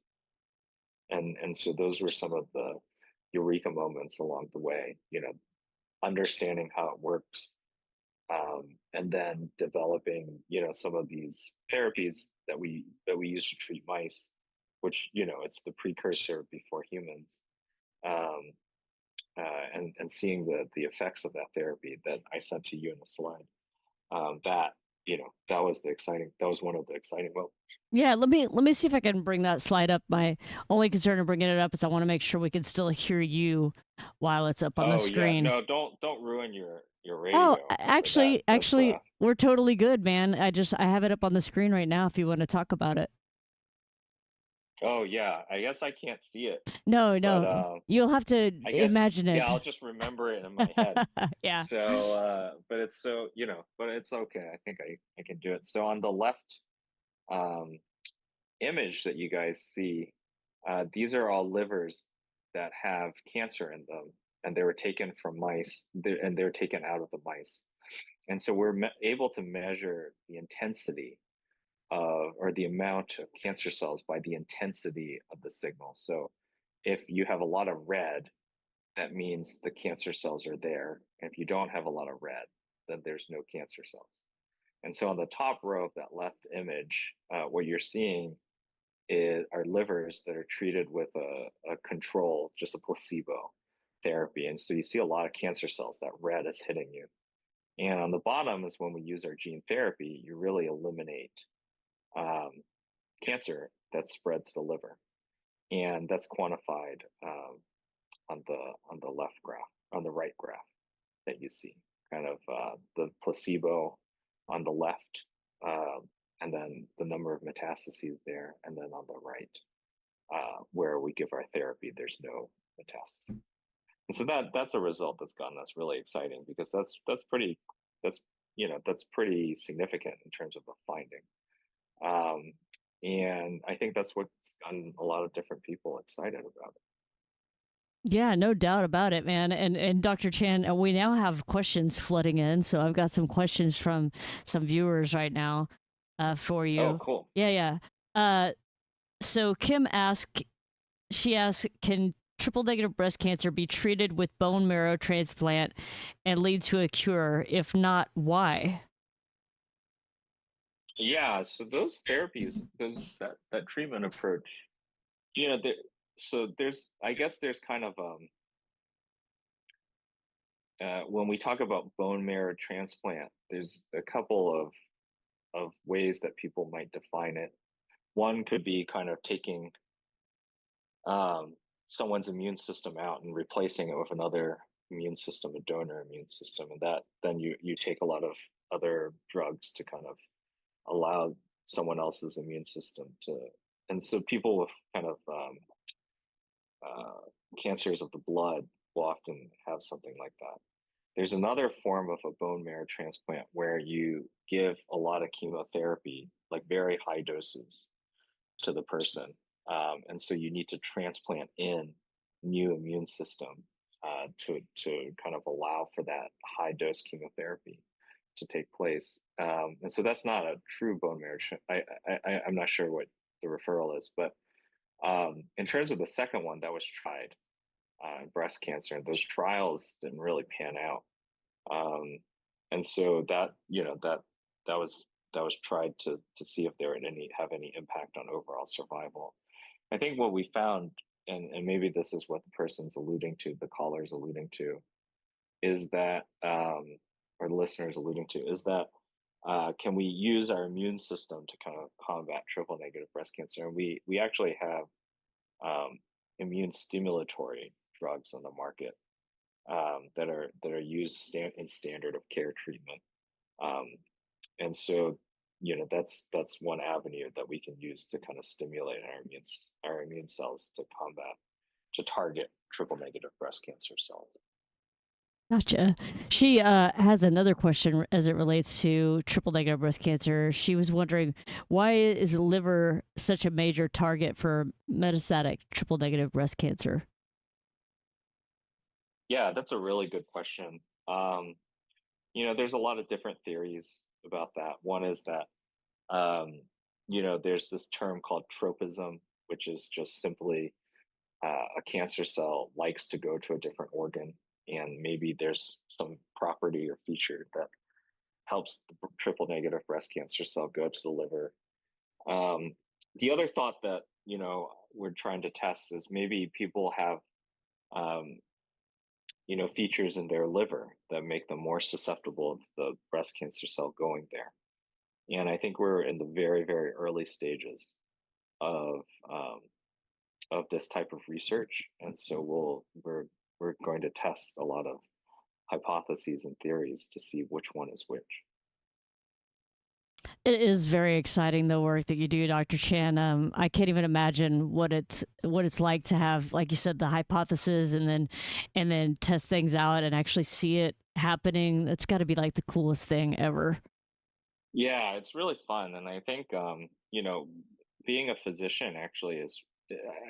I share this with a lot of people, and especially when they're younger. I would say there's been no better time to be a physician scientist because you get to, you're constantly inspired by the work that you do in clinic in your clinical practice, and you're always trying to strive your hardest for the people that you care for, and you get to do that in the lab, and you get to test some of those theories out, and then the implementation now from the lab side and lab discoveries back into the clinic is much quicker than it was 20 years ago. And so I think it's just an incredibly exciting time to be a physician scientist. And so I'm very lucky to have the job that I have. Very grateful to work with the people that I work with. And the people in my lab, they're just so eager and excited and positive, and it's just such a joy to work with them. So yeah, so I think I'm very lucky Yeah, that's totally in this cool. position. I just had this weird thought cross my brain, and I was like, I'll just ask him. Why not? Generative AI is making such an impact across the board on so many things. Is there anything that you guys can utilize from generative AI for the work that you're doing? Yeah, absolutely. Yeah, so we actually started to explore this with people in my lab and also external collaborators, outside collaborators. And, one of the things that I did tell you was kind of the story of how we found um, this target, this protein. And one of the ways that we did that is we were able to use a large amount of gene level data from from patients, and kind of winnow it down to a very single important protein. And I think that process, we actually did a couple of, kind of unique ways to navigate those twists and turns in that interpretation and analysis process. But I think generative AI will definitely add an interpretive layer to some of these analyses that are being conducted. And I'm pretty excited about where that will lead. Now, I think one of the things that we've really put a lot of pride in, and put a lot of focus in, I suppose, is making sure coming up with methods for interpretation. And I think one of the things that generative AI will need to really investigate is, how are they coming up with their interpretation, being able to explain uh, the generative AI process. And I think, but I think that's not a solvable thing, and I'm really excited to apply those tools to the work that we're doing. Yeah, I think you said it best. It's such an exciting time to be in your field, to be able to use the latest and greatest of all the technologies that are available to you. And it's Yeah. especially having a team that's passionate about it. Everybody who I've ever talked to that's in research, cancer research, has always been just super passionate about it. And Yeah. that's what's making a difference across the board. Got another question here from Kim today. She says, is there any research on chemo that crosses the blood-brain barrier that would lessen the need for radiation to the brain? Yeah, there's actually a whole class of drugs called antibody drug conjugates that have some potency in the brain. There's small molecules that are being designed to penetrate the blood-brain barrier. So yeah, there's a lot of you know drug development in various phases, or even commercially available, that would that do penetrate the blood-brain barrier. So they should, definitely. There's a lot of those drugs that are being developed for the purpose. Wow, this is killer information.